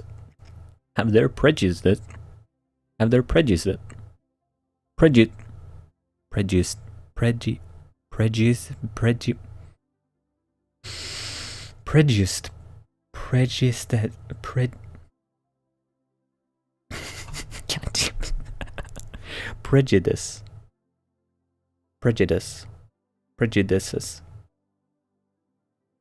No, they're prejudice. Okay. A character whose life is saved by a race which they have an extreme prejudice against might rightly have their prejudice softened or even go away. Yes! Got it! See cheat sheet reference CHSH3 disabling characteristics. Following is a list of 20 disabling characteristics a player may roll for, including detail. Okay, so this is the place where you get to call out your friends on shit. This is what me and Tim did. We just started calling each other out. Mostly him calling me out, but you know. Okay, so if there's a notation, narrator must define specifics, provide definitions and examples and penalties. Missing a bodily extremity/limb. The obvious example is that the character could have lost their hand or foot, but this may also include other extremities such as a nose or reproductive organ. Feeble, -1 to all strength. Note. Strength-based skills or strength checks. This means the character is malnourished, genetically weak, or may be the result of an injury. The character is far weaker than a normal person. Heavy. Heavy. -1 to all reflex-based skills or reflex checks. Noted. The character may be big-boned, have lots of muscles, or be excessively overweight. Dim-witted. -1 to all intelligence-based skills and intelligence checks. A result from a bad head injury, or the character may simply be stupid. Phobia. This is a debilitating fear that the character possesses, that is to be selected by the narrator, and can range from heights to spiders or little children. I wish I could jokingly said, imagine having imagine people having a phobia for small children, but there's probably people out there who are very afraid of small children. I personally, children are the hope of the future, but I can see why some people would be terrified. You never know where a child is. They could be on top of your drawer, or rummaging through the fridge, or wherever. Extreme prejudice. Race, culture, sexual orientation, political affiliation, or religion. The narrator is free to be creative. For example, making the character want to kill every person that is supposed to be a specific sports team, or hold irrational thing with ribbons. Oh, I like that idea. That is... yeah. Make it stupid, if you want. Because... it's so silly, so stupid. It's so stupid. A compulsive liar. Characteristic needs to be played in the right way.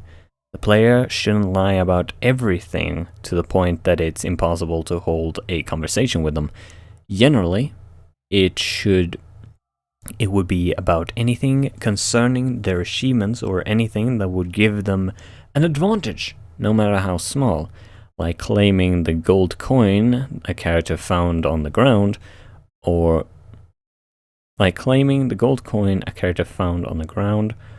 inventing feats of heroism while constantly trying to seduce people.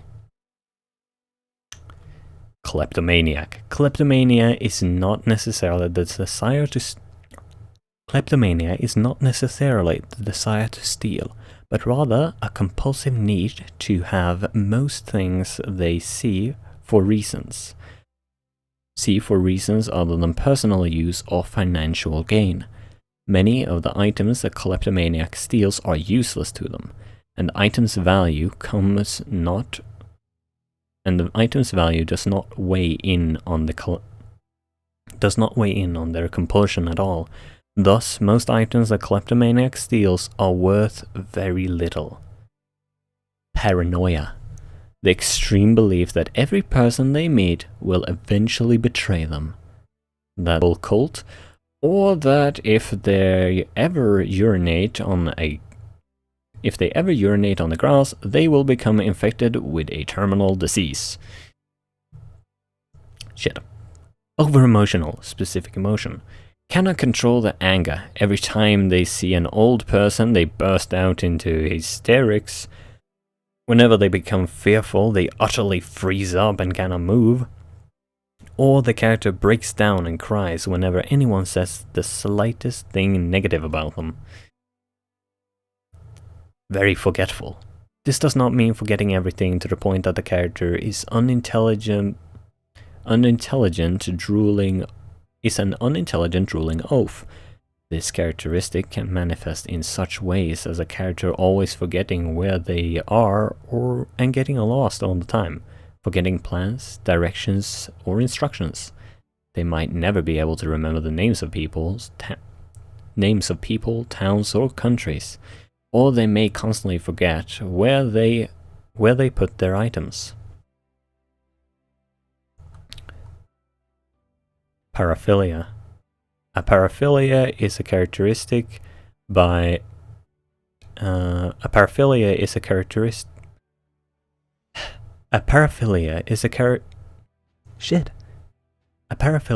characterized by an abnormal sexual attraction, typically invoking extreme or dangerous activities, such as being sexually attracted to fire or lamps.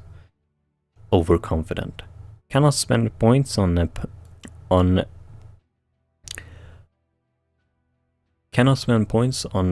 applicable skill during character creation. You are extremely overconfident in a specific skill, such as stealth, and will feel that you'll always succeed in any activity using it. You will readily resort to any methods that can employ the said skill and volunteer to use it whenever the opportunity arises. That is dangerous. That is dangerous. Incapable of lying. Specific parameters required. cat wants out. Alright, I'll leave. Want out?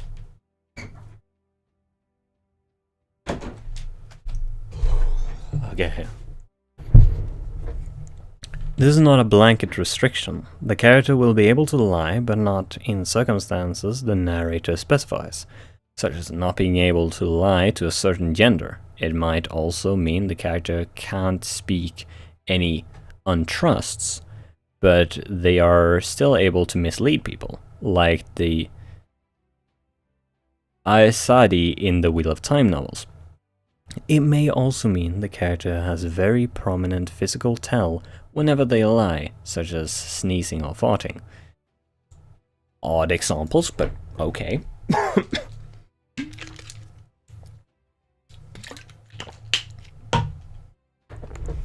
Addiction. It's not simply a preference of a certain thing, it's a disabling addiction, something that the character has withdrawals from if the addiction isn't satisfied often. The addiction itself can include things like sex, drugs, specific foods, or even murder. Delusion. Examples: having an imaginary friend, hearing voices, or honestly believing that pot plants are secretly an invading alien race. That just reminds me of the potted plant thing on the bloody Wild Magic Sorcerer spell tape event table from D&D 5th edition. Imperceptive. Cannot apply standard base 3d6 to environmental perception rolls. Noted. Gullible. Cannot apply standard 3d6 perception rolls versus deception. Impressionable. Cannot apply standard base 3d6 perception rolls versus persuasion. People pleaser. Overly agreeable. Yes, man. Ow. Note skill points cost double during character creation. I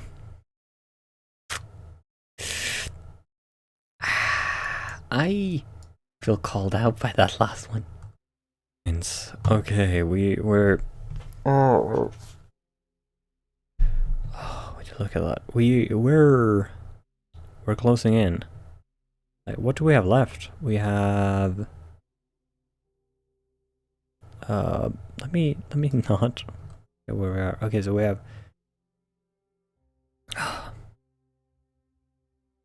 Okay, we have 40 minutes left in this stream, right? We have 40 minutes left. We can fucking do it! Can't we? I feel like we can do it. Check Discord real quick.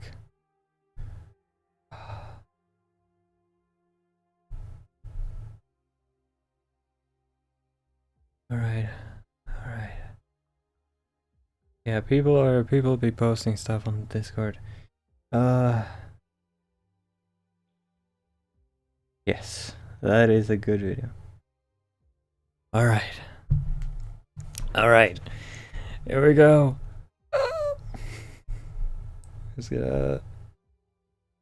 Yeah, how much have people been posting? Oh no, that's a bit. Okay, 34. Okay, this is gonna work. This is gonna be fine. This is gonna be fine. Oh, my throat. Destiny points. In Cogent, we want you to create a character that feels real, has motives, desires, goals, flaws, quirks, and opinions. We feel that the more in-depth your character is, the more you will be drawn into the game you're playing. As a type of reward system, to encourage this, Cogent Roleplay implements what we call Destiny points, which should be awarded to players for exceptional roleplaying. A Destiny point represents the character's influence on fate, their place in the universe, and how their will may affect it. It can be spent in either one of three ways.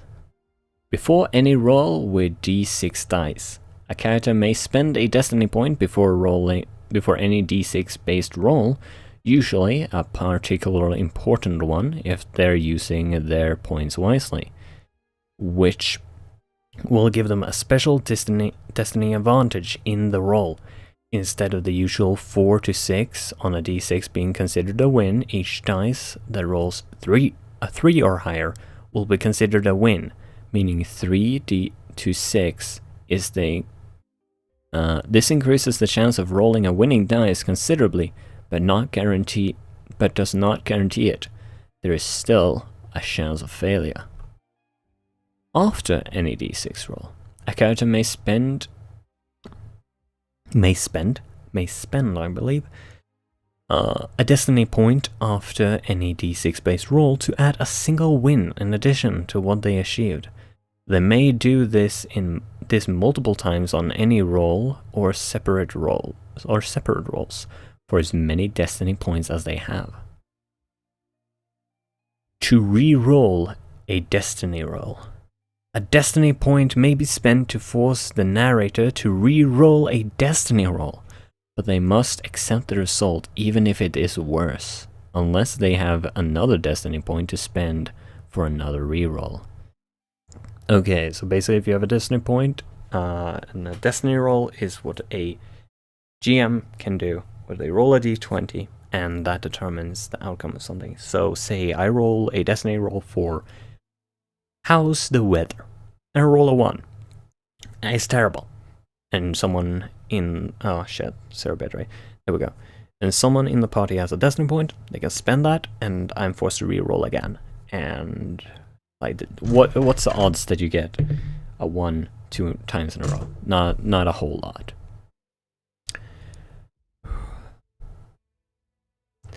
Every character starts with 3 destiny points at character creation, unless the narrator says otherwise. Okay, that's really neat. At least 1 destiny point should be awarded to each player after every play session. The narrator may also award players additional destiny points throughout the game for exceptional role-playing. Examples range from the player doing something that works towards the character's goals, when they achieve something significant, or they do something particularly in line with their character's personality, even if it was the detriment to their wealth or progress. Doing this. I'm pulling this off. I'm fucking doing this. Alright. The commerce points. The commerce points system is optional, and the narrator can choose to use it or resort to a traditional numeric method, keeping track of the numbers of dollars or gold coins the player has earned or spent. The commerce point system provides an easier way to govern the commerce in your game without the need of constantly calculating purchases and total currency amounts. Below is an item value system ranging from 1 to 8 that can be used by the narrator to help calculate the value of any given item in-game. Item value. These values are suggestions and narrative setting, and their values may vary. Okay, so here we can make another Shadowrun comparison, I would say. Because then an 8 would be based on what I know about Shadowrun, such things as a carrot. Item value 1. A meal, simple plants, bottle of rum, night at an inn, a video game, rope / camping gear. 2. An extravagant night out, an adequate weapon, common living stock, shack. 3. A well-crafted weapon, a basic horse / car / vehicle, average armor, a small building. 4. A very fancy horse / vehicle, home, extravagant weapon, full plate armor, bodyguards. 5. A mansion, yacht, yet, estate, small army, established business, patent of nobility. Okay. Small starship, weapon of mass destruction. 6. A castle / skyscraper, enterprise level company, large army, a town, carrier starship. 7. Metropolis, Armada, small country. 8. Kingdom, nation, established planet, sci-fi.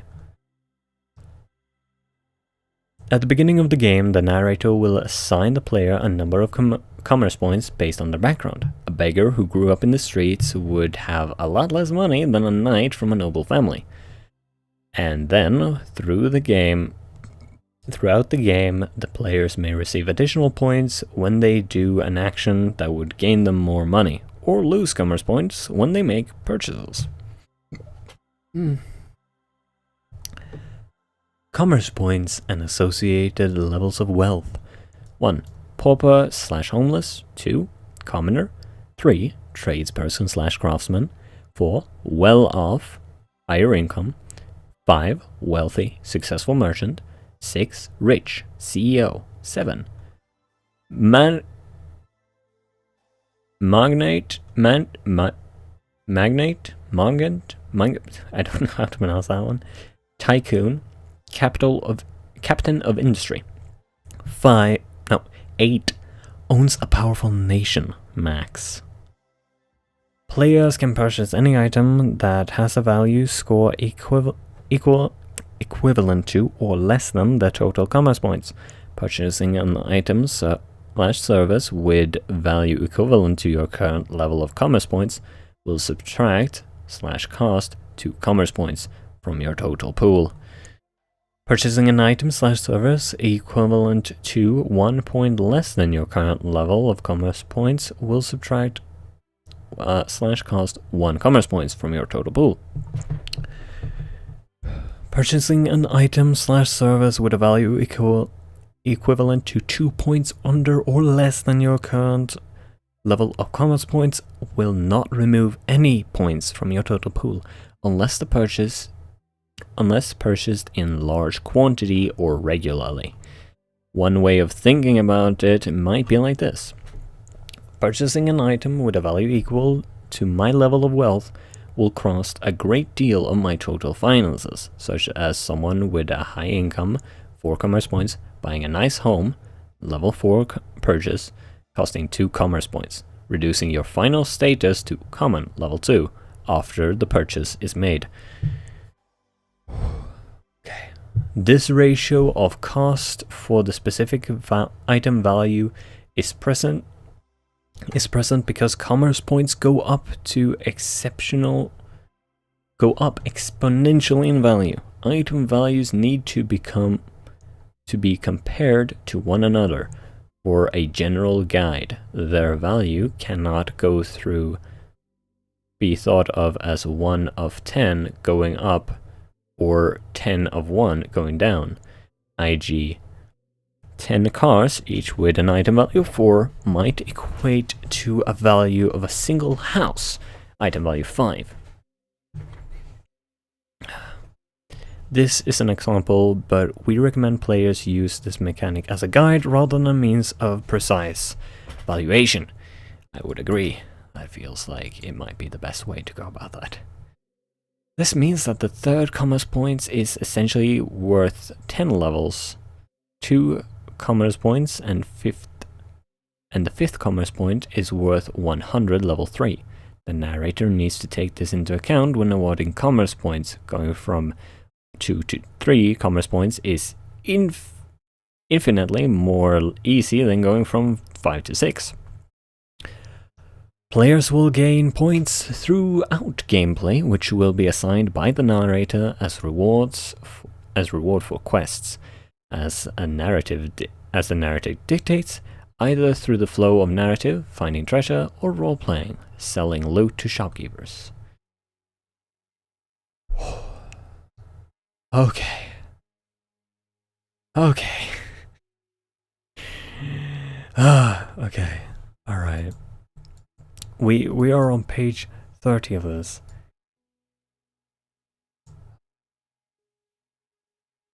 Like I can do this though. Where are we latency wise? It looks like the latency has crept up on me a bit. 3 commerce points is not too terribly. Oh. Okay. We can do this. Player/narrator negotiations. Cogent is a flexible system with purposeful provisions. With purposeful provision for interpretation and adaptability. We're not going to spell every single thing out for you, like specifically each and every circumstance where a specific skill can be used to assist another skill, or spelling out every possible vocation you're allowed to pick. If we did this, we feel it would make the game system restrictive and complex, which would result in a worse game by the end. You're smart, and we trust that you see ways in which certain aspects of Cogent can benefit your character. In things such as skill interaction, assists, and combat modifiers. However, because every person is an individual, they'll very likely see different ways certain things in the game can be interpreted, and thereby how they feel it should affect gameplay. This is wonderful, and we encourage every player and narrator to explore their creative ideas as it enriches and enhances the gaming experience.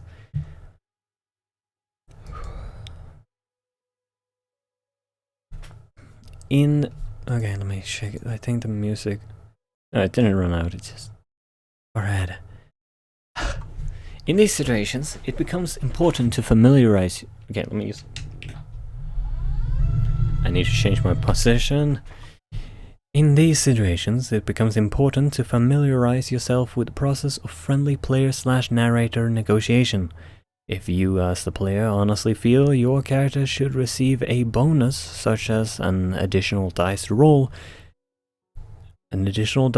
with, because some kinds of in-game circumstances, you should feel free to suggest this to the narrator. Narrators shouldn't feel defensive if a player makes such suggestions. This is a great thing and shows how engaged your players are in your game. Try to give fair consideration to every suggestion or request a player puts forward. We're not saying you have to agree to everything, only to give honest consideration to such suggestions and explain why you disagree if you do so. This is very much true.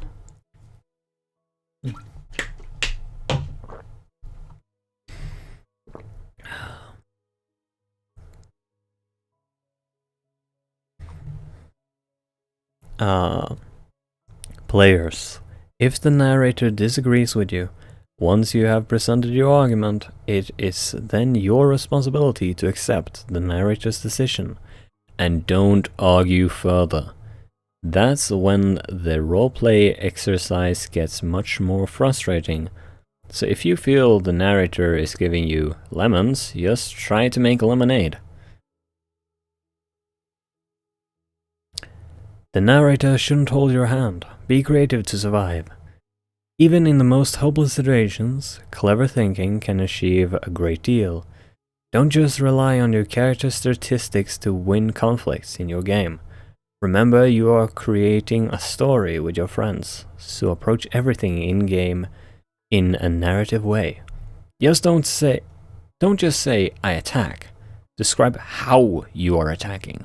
Think outside the box every once in a while, and a good narrator will reward clever role-playing. That's very true. It's a lot more fun. This is something we have talked about on Roleplay Shatter multiple times. Add detail. Now, granted, that's what I was talking about written roleplay, but it also applies here. I feel it's probably noticeable that my voice... Oh no, 0 bitrate. Okay, we're back. It's probably noticeable that my voice is probably starting to feel what's going on. But we are we're like 3/5 through. Come on. That's the wrong direction. Roleplay can progress the game as much as combat, negotiation, lying, buying, etc. An entire roleplay session can be very rewarding even if a single combat dice isn't rolled. The main element in a role-playing game isn't the role-playing. Oh, wait. The main element of a role-playing game is a role-playing, not the combat. So don't expect to fight every time you play. There are plenty of other challenges and dice rolls that will need to be done outside of combat. And never think that combat is the only way to get out of sticky situations. Remember, the key is to do what your character would do. So if your character would resolve most conflicts through combat, then go right ahead. But there are many other character types to play, other than battle-focused adventurers, and they can be just as enjoyable. Okay, we are at assists, which is something we have heard about multiple times now. Assists. Core skills, proficiencies, and vocations can all be used to perform assist rolls. An assist roll is a roll... Okay, that's a typo. An assist roll is a role players can make to potentially gain additional dice to aid their primary actions/objective. Assist rolls are made before actions which the player wishes to receive Assist rolls are made before the action which the player wishes to receive the assist. Assists may be applied to any logically applicable role. The player must first ask the narrator if the assist roll is appropriate. If the player is in the position where the skill they possess would logically assist or grant an advantage to another skill or combat roll, whether their own or another player's, the narrator can assign CL based on the difficulty of the assist. If the assist check was successful, additional wins are added as a result of the skill or combat roll the player has assisted, equivalent to the amount of wins achieved over the assist CL in the assist check.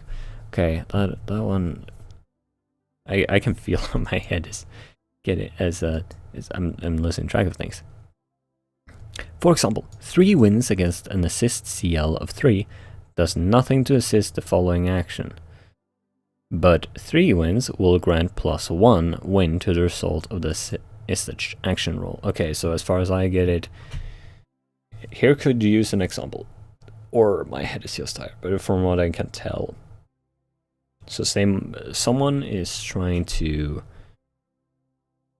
shoot their gun towards an enemy, and another character wishes to assist this via their knowledge of firearm technology. This person rolls their dice, so let's call the CL3, just for the sake of it.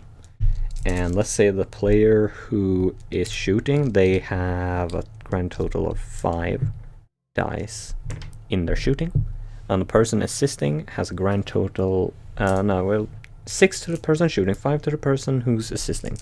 Person assisting rolls, and they roll 1, 2, 3, 4 successes. That's a +1 success to the roll that then falls, which is 6 dice for the other person trying to shoot, which is 1, 2, 3, 4 successes, 5 successes with the additional 1 given from their body. That's at least how I understand it currently with my frazzled brain. On the other hand, if a player achieves only 1 win on an assist roll of CL3, the player will then face a penalty of -2 to be deducted from the result of the assisted actions roll. This means that any assist can backfire, and as such carries an element of risk. Each player can only attempt one assist each round. This means that if a player has 2 skills that could logically assist another skill check or combat roll, they must choose between those 2 skills. The amount of wins or losses gained from the assist can never be guaranteed. No, can never be greater than the challenge level of the assist. For instance, if you only ever receive an additional 3 wins or for instance, you can only ever receive an additional 3 wins or losses to an attack that you're trying to assist if the assist check has a CL of 3. Likewise, an assist check of CL 4 will add a cap at max 4 wins or losses, depending on the outcome of the assist check. Alright.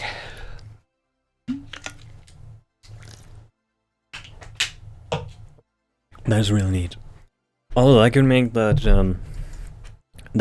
the overconfidence really dangerous in a really fun way.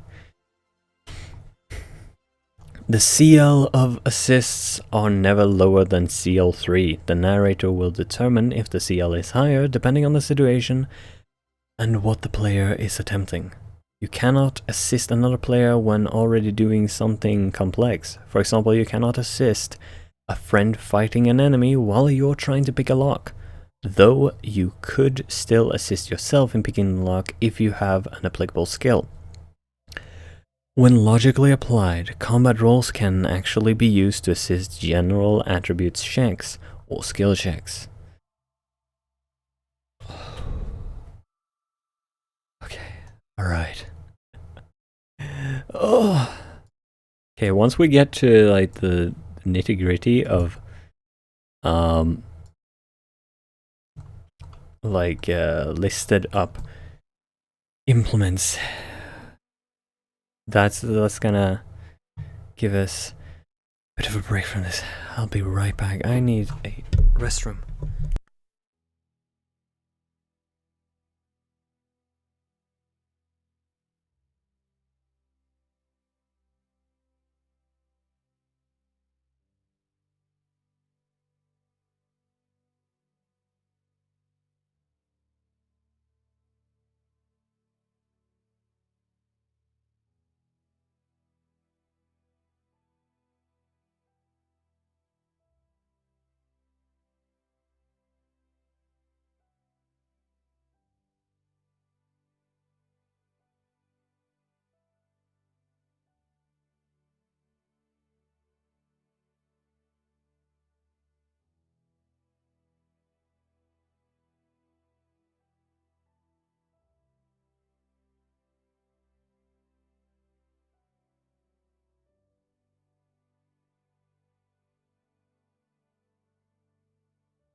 If I ever think, let's record 50 pages of condensed text over the course of 3 hours again, can someone tell me not to do it without a good supply of tea? Example scenario. You wish to make an acrobatics check, CL4, but the acrobatics check CL4, but the CL is 1 point less than the total amount of points you have in the acrobatic skill. And in reflex. 5d6, a hard check to make. However,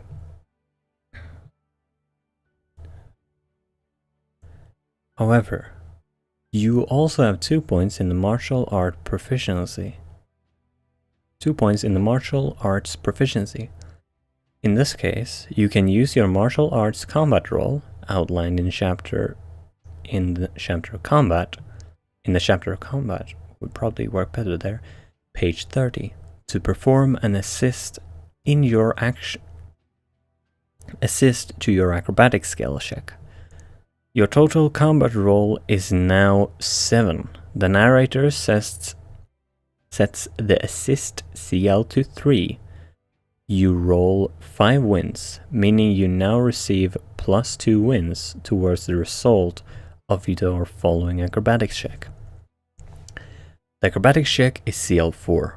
You have 1 point in reflex, 1 point in acrobatics, added with your standard base 3d6, and added to your standard base 3d6, you have 5d6 to roll in total.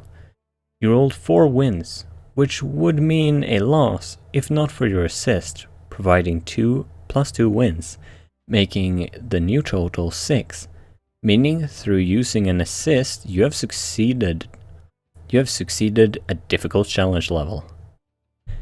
Also, I want to note that in such a scenario, I'd, at least personally as a GM, as a narrator, describe how that martial art plays into it, how maybe your acrobatic martial art style helps you achieve your goal. Because that is just fun.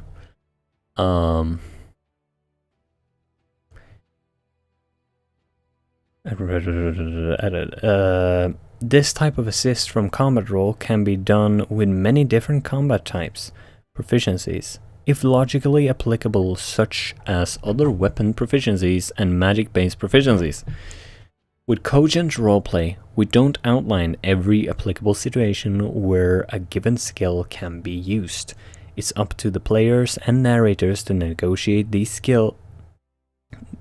how these skills can be logically applied to different circumstances. Having said this, if you are acting as the narrator, you will find that players will try for some very thin connection between a given skill they possess and the situation they are in to attempt a skill check or possible assist. The player must feel free to express their logic to the narrator, and the narrator should listen to all requests fairly. Cooperative negotiation is something that the players and narrator should engage in, as it helps the narrative reach new creative levels. But in the end, it will be the narrator's call, and the player must accept.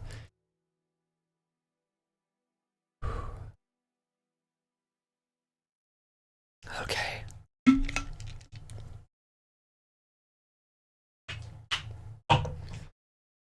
I am the god, but I love to hear people make logical conclusions on things, so, you know, that's fun. Combat fundamentals. When a character's life is on the line, every asset they possess is brought to bear in order to win. Thus, every attribute, strength, reflex, and intelligence can be added to the combat roll. Combat. What was that? Combat rolls are calculated by adding base 3d6 plus all attribute points, strength, reflex, intelligence, plus 1d6 for each point in any combat applicable proficiencies relevant to what the character is wielding or doing, plus any applicable weapon bonuses. For example, Sir Tyrek the Knight has challenged another knight to a duel. Tyrek's combat roll is calculated thus: base of 3d6 plus 1d6 from strength plus 1d6 from intelligence. 2d6 of his 2 skill points are invested in medium sword proficiency, which can be applied as he's wielding a medium sword, plus 1d6 from his arming sword, the bonus for a medium weapon. His total combat roll is 8d6. Pretty impressive. There we go. And now we're at the part where I seem to be able to blast through things. And we got 8 minutes left in this stream, so let's go! Victory levels. A successful combat roll results in a level of victory against your opponents. Your combat roll stands as both an attack and defense. It represents the It represents your character's overall competitive performance for that round, and not necessarily a single swing of their weapon. Yes, which is fun. Each character's combat roll is compared to that of their characters or non-player characters. Each character's combat roll is compared to that of the characters or non-player characters they oppose. Every win a character has over another's roll means a level of victory from which they may choose an outcome. Level 1 victory. Minor injury. Opponent receives -1 d6 to all physical based dice check. -1 d6 to all physical based dice check, but will naturally heal over the next few days, or faster if treated actively. This can be negated by strength or armor. Staggered. -2d6 for 1 round. Enter into close combat. Not available to ranged combat rolls. Level 2 victory. Medium injury. -2d6 to all physical based dice and must be treated relatively soon, otherwise future penalties may apply. Infections, etc. This can be reduced by strength or armor with low injury or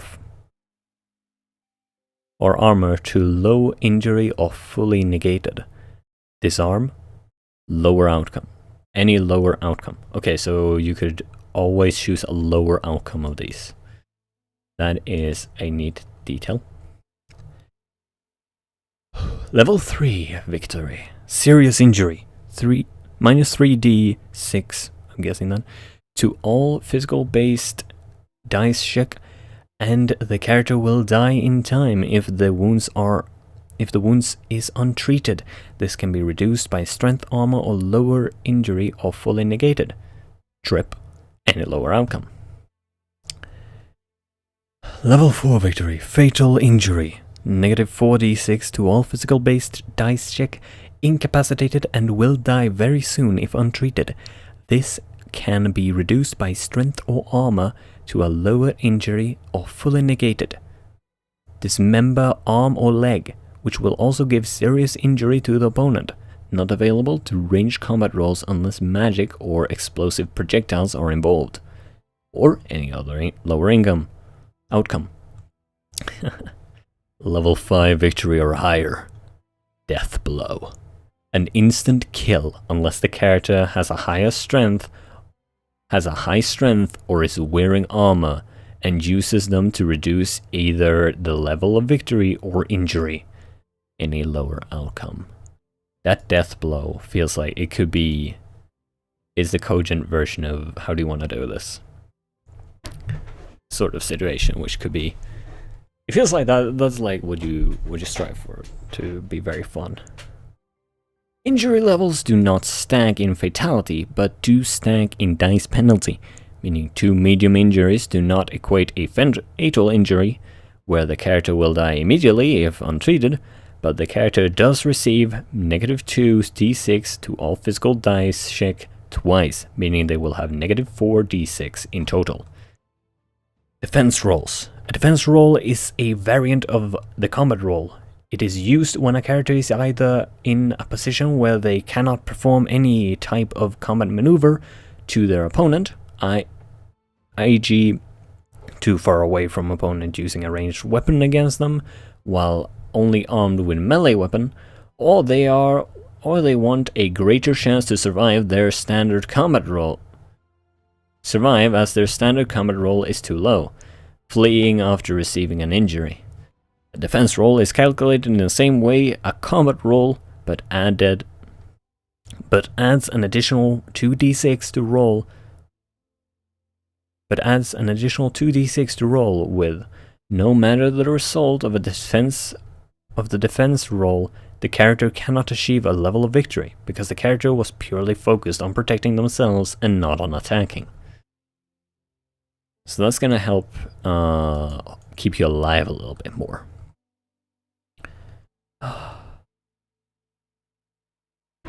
Okay, now we're in the combat bit.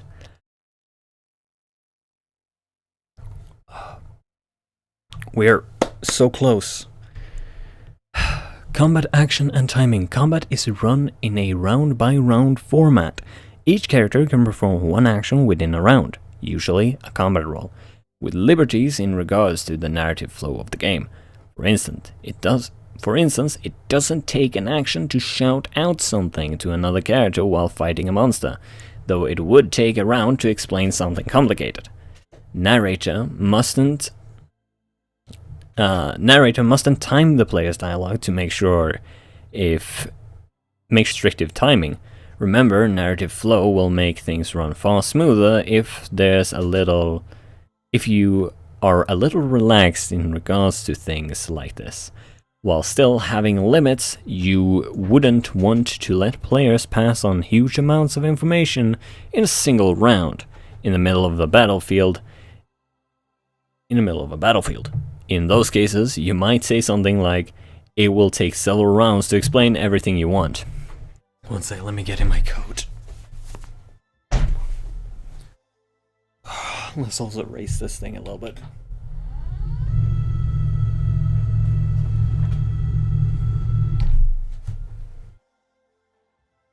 Think it's alright there?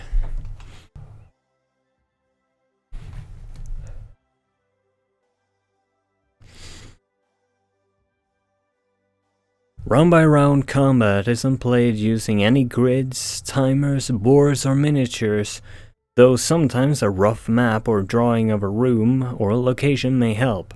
There isn't a strict distance characters can move within a round. This is left up to narrators and players' own reasoning, and players with higher agility, strength, and athletic skills would be able to run faster and further than other players with less, and it doesn't take that much thought to figure out how far a person can run within a round. So a little bit World of Darkness there again. I like that. Whatever his name is, the guy who works for White Wolf who runs LA by Night, is a bloody icon. Actions in a combat round are not solely movements and attacks. A combat action can really be anything a person could do within a few seconds, such as turning over a table, swinging from a chandelier, or dropping a boulder onto an enemy. The narrative flow you develop while playing will guide you in what the players can do in-game, and how long it will take to do it. Round order. Every action within round-by-round conflicts happen almost at the same time. Shut the fuck up, phone. Happen almost at the same time, or in direct succession of one another. This means that one character's actions is not explicitly followed by another character's actions. It should be considered as everything happening together. It makes sense of this potential chaos. To make sense of this potential chaos, there is a declaration phase and a performance phase. Declaration phase. We're so close now.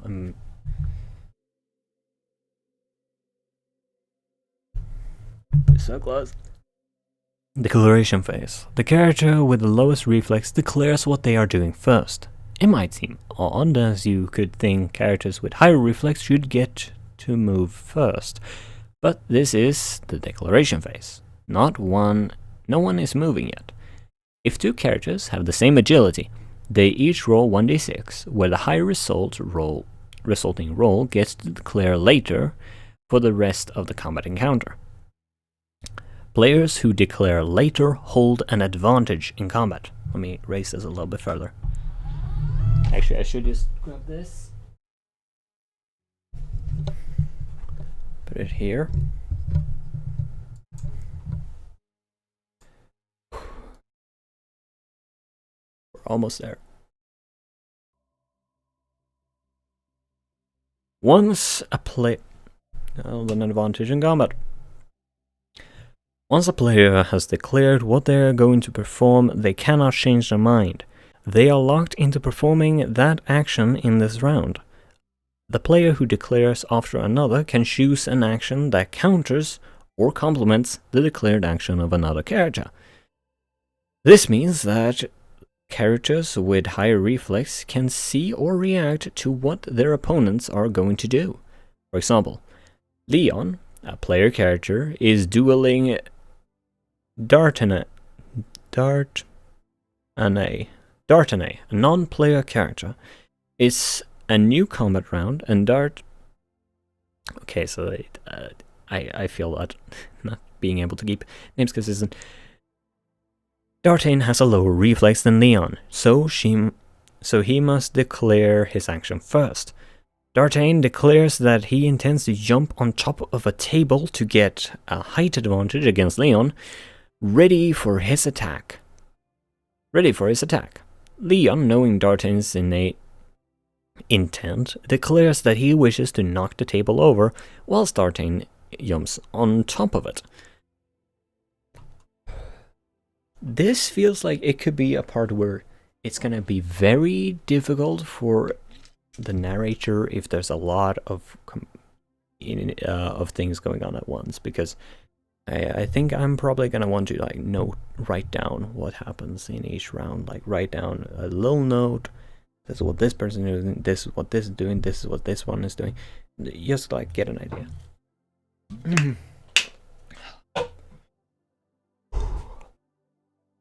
Performance phase.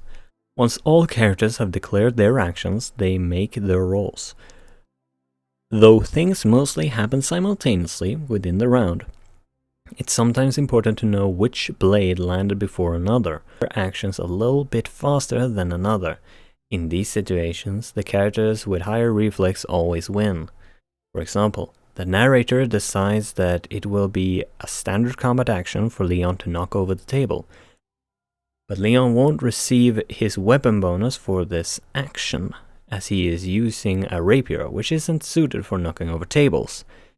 If Leon was using something heavy like a great axe, it could be used to smash down the side of the table to knock it over, and the weapon bonus might be appropriate. Leon's roll is a base of 3d6 plus 2d6 for his points in reflex, making 5 dice to roll with a total. The player controlling Leon asks the narrator if he can apply his acrobatic skill. The narrator agrees, giving Leon a further 2d6. 7d6 in total. Leon rolls 7 dice, resulting in 4 wins.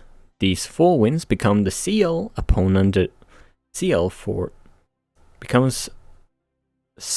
for his opponent, I'm guessing. Dartane, wins becomes the CL his opponent. Dartane must match in order to succeed his declared action and remain on his feet. The narrator instructs Dartane to make an acrobatics check to jump on the table. Under normal circumstances, unopposed, this would have been easy, requiring a CL of 1, but Dartane must make an acrobatics check against CL4, quite difficult for a skill check. If Dartane succeeds his action, he will have an advantage in the next round of combat, higher ground, and if he fails, he will have disadvantages, staggered or prone depending on the roll. See Combat Modifiers, page 38. We have paused that one. We're almost there. We're so close. Where declaration happens in reverse, slowest player declares first. During performance, the order is reversed. Players with the fastest reflex in an encounter acting out their intentions first. Armor. Armor can be used to reduce injury levels, not victory levels, which only strength can reduce. Wearing lots of armor will also add weight, which negatively affects players' combat rolls. Armor levels are set by type of armor the character is wearing, described below. In the case of shields, the armor rating stacks with worn armor. A character wearing full plate, 4 armor, and using a shield, 2 armor, will have an armor rating of 6. The highest armor rating in the game, but will also remove 3d6 from their combat rolls. Please note, injury reduction from armor is not applicable while in close combat. See combat modifiers, page 38. Armor level 1. Okay, here we go. Armor level 1. Leather armor, gambeson, padded, chain shirt. Hauberk? Armor level 2. Minus 1d6 to combat rolls. Breastplate, full chainmail, shield. Armor level 4. Minus 2d6 to combat rolls. Full plate armor.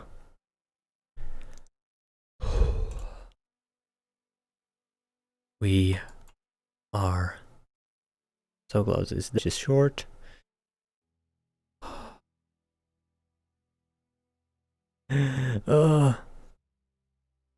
Okay, we are very close. We can do this. A character can reduce injury levels by equivalent amount of A character can reduce injury levels by the equivalent amount of levels they have in armor per combat encounter. When another fight begins, another combat encounter, the character's preset injury reduction from the armor level is reset. Oh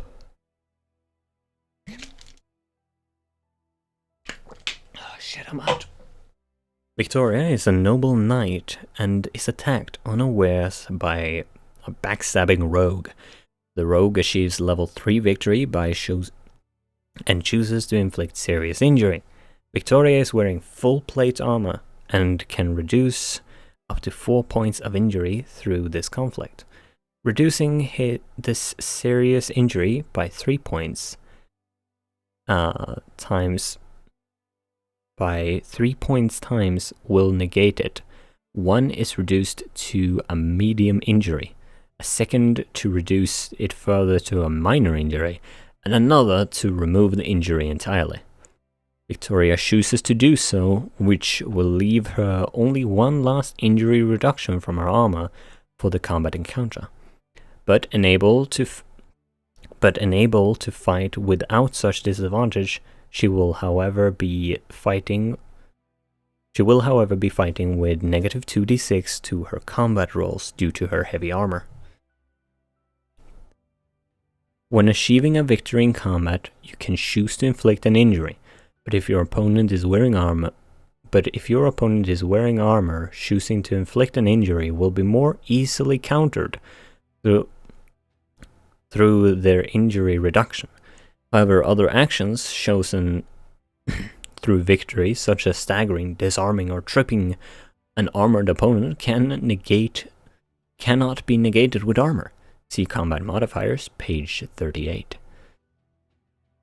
For a more sophisticated approach to the armor rules within Cogent roleplay, please see Hardcore Combat, which is an entire other document, I think, which I will not be reading all of. No. Weapon modifiers. Each weapon inherently provides advantages over other weapons. The following is a guide that can be altered as the narrator sees fit. Range, bows, crossbows, etc. Plus 2d6 weapon bonus at range, minus 3d6 in melee combat. Unarmed. Negative 1d6 unless wearing some type of hand protection, such as bracers or gauntlets, in which case there is no change in the dice. Disarming bonus. Can be used in close quarters combat and receive bonus in disarming action. A player must be in close combat to disarm another player while being unarmed.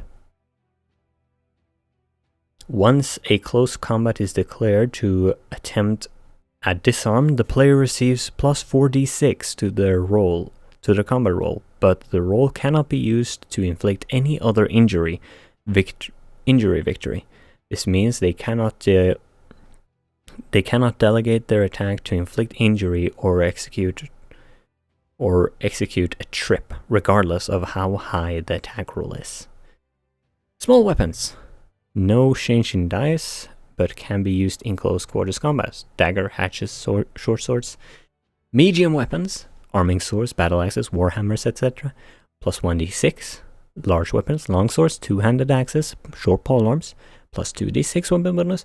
Reach weapons. Spear, halberd, greatsword, long poleaxe. Plus 3d6 weapon bonus. Reach is a significant advantage in combat, and is reflected in the higher weapon bonus.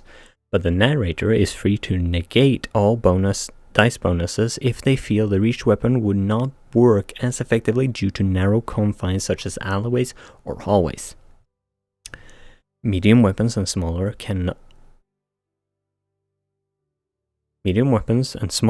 be used to enter into close quarters combat against any character using reach weapons. See close quarters combat under combat modifiers. Hand ballistics, handguns, hand SMGs, etc. Plus 2d6 combat bonus at range, negative 3d6 in melee combat. Shoulder socket ballistics, rifles, shotguns, shoulder socketed SMGs, fully automatic rifles, etc. Plus 4d6 weapon bonus at medium range, minus 4d6 in melee combat. Heavy ballistics, bazookas, heavy machine guns, miniguns, etc. Plus 4d6 weapon bonus at range, cannot be used in melee combat. For a more sophisticated approach to the weapon modifier and range combat rules within Cogent Roleplay, please see Chapter 6, Hardcore Rules. Wait.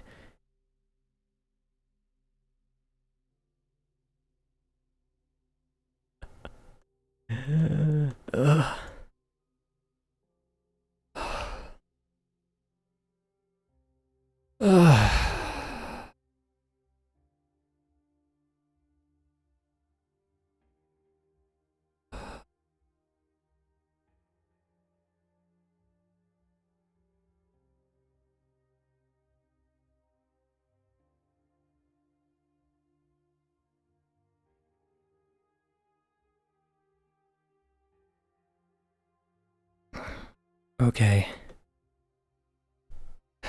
Let's see.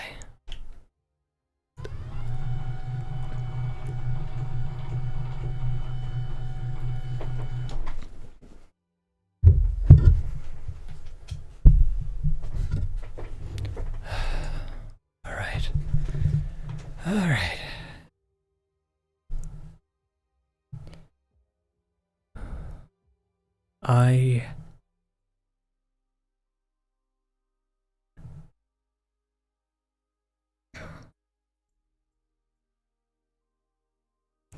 I will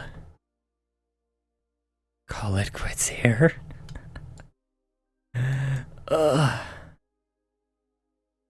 Right. I cannot go through more right now. I'm gonna add at some point I'm gonna get around to reading the rest of these things. And when I do so, I'm gonna try and put in the description a link to that. I'm also gonna try and edit this thing down to be just the reading, cutting out side talk and all that. But for now, I'm already 15 minutes over schedule, and my voice needs a break. So, thank you all for watching. I hope that you'll check out Cogent Roleplay at cogentroleplay.com, as well as Yaza and Shadowversity, great content creators. And if they happen to see this, thank you for making a role-playing system which I truly believe might be the perfect one for me. But with all that said, I'm gonna go make myself some energy. Smile at least once a day, because your smile could brighten someone else's day. Goodbye.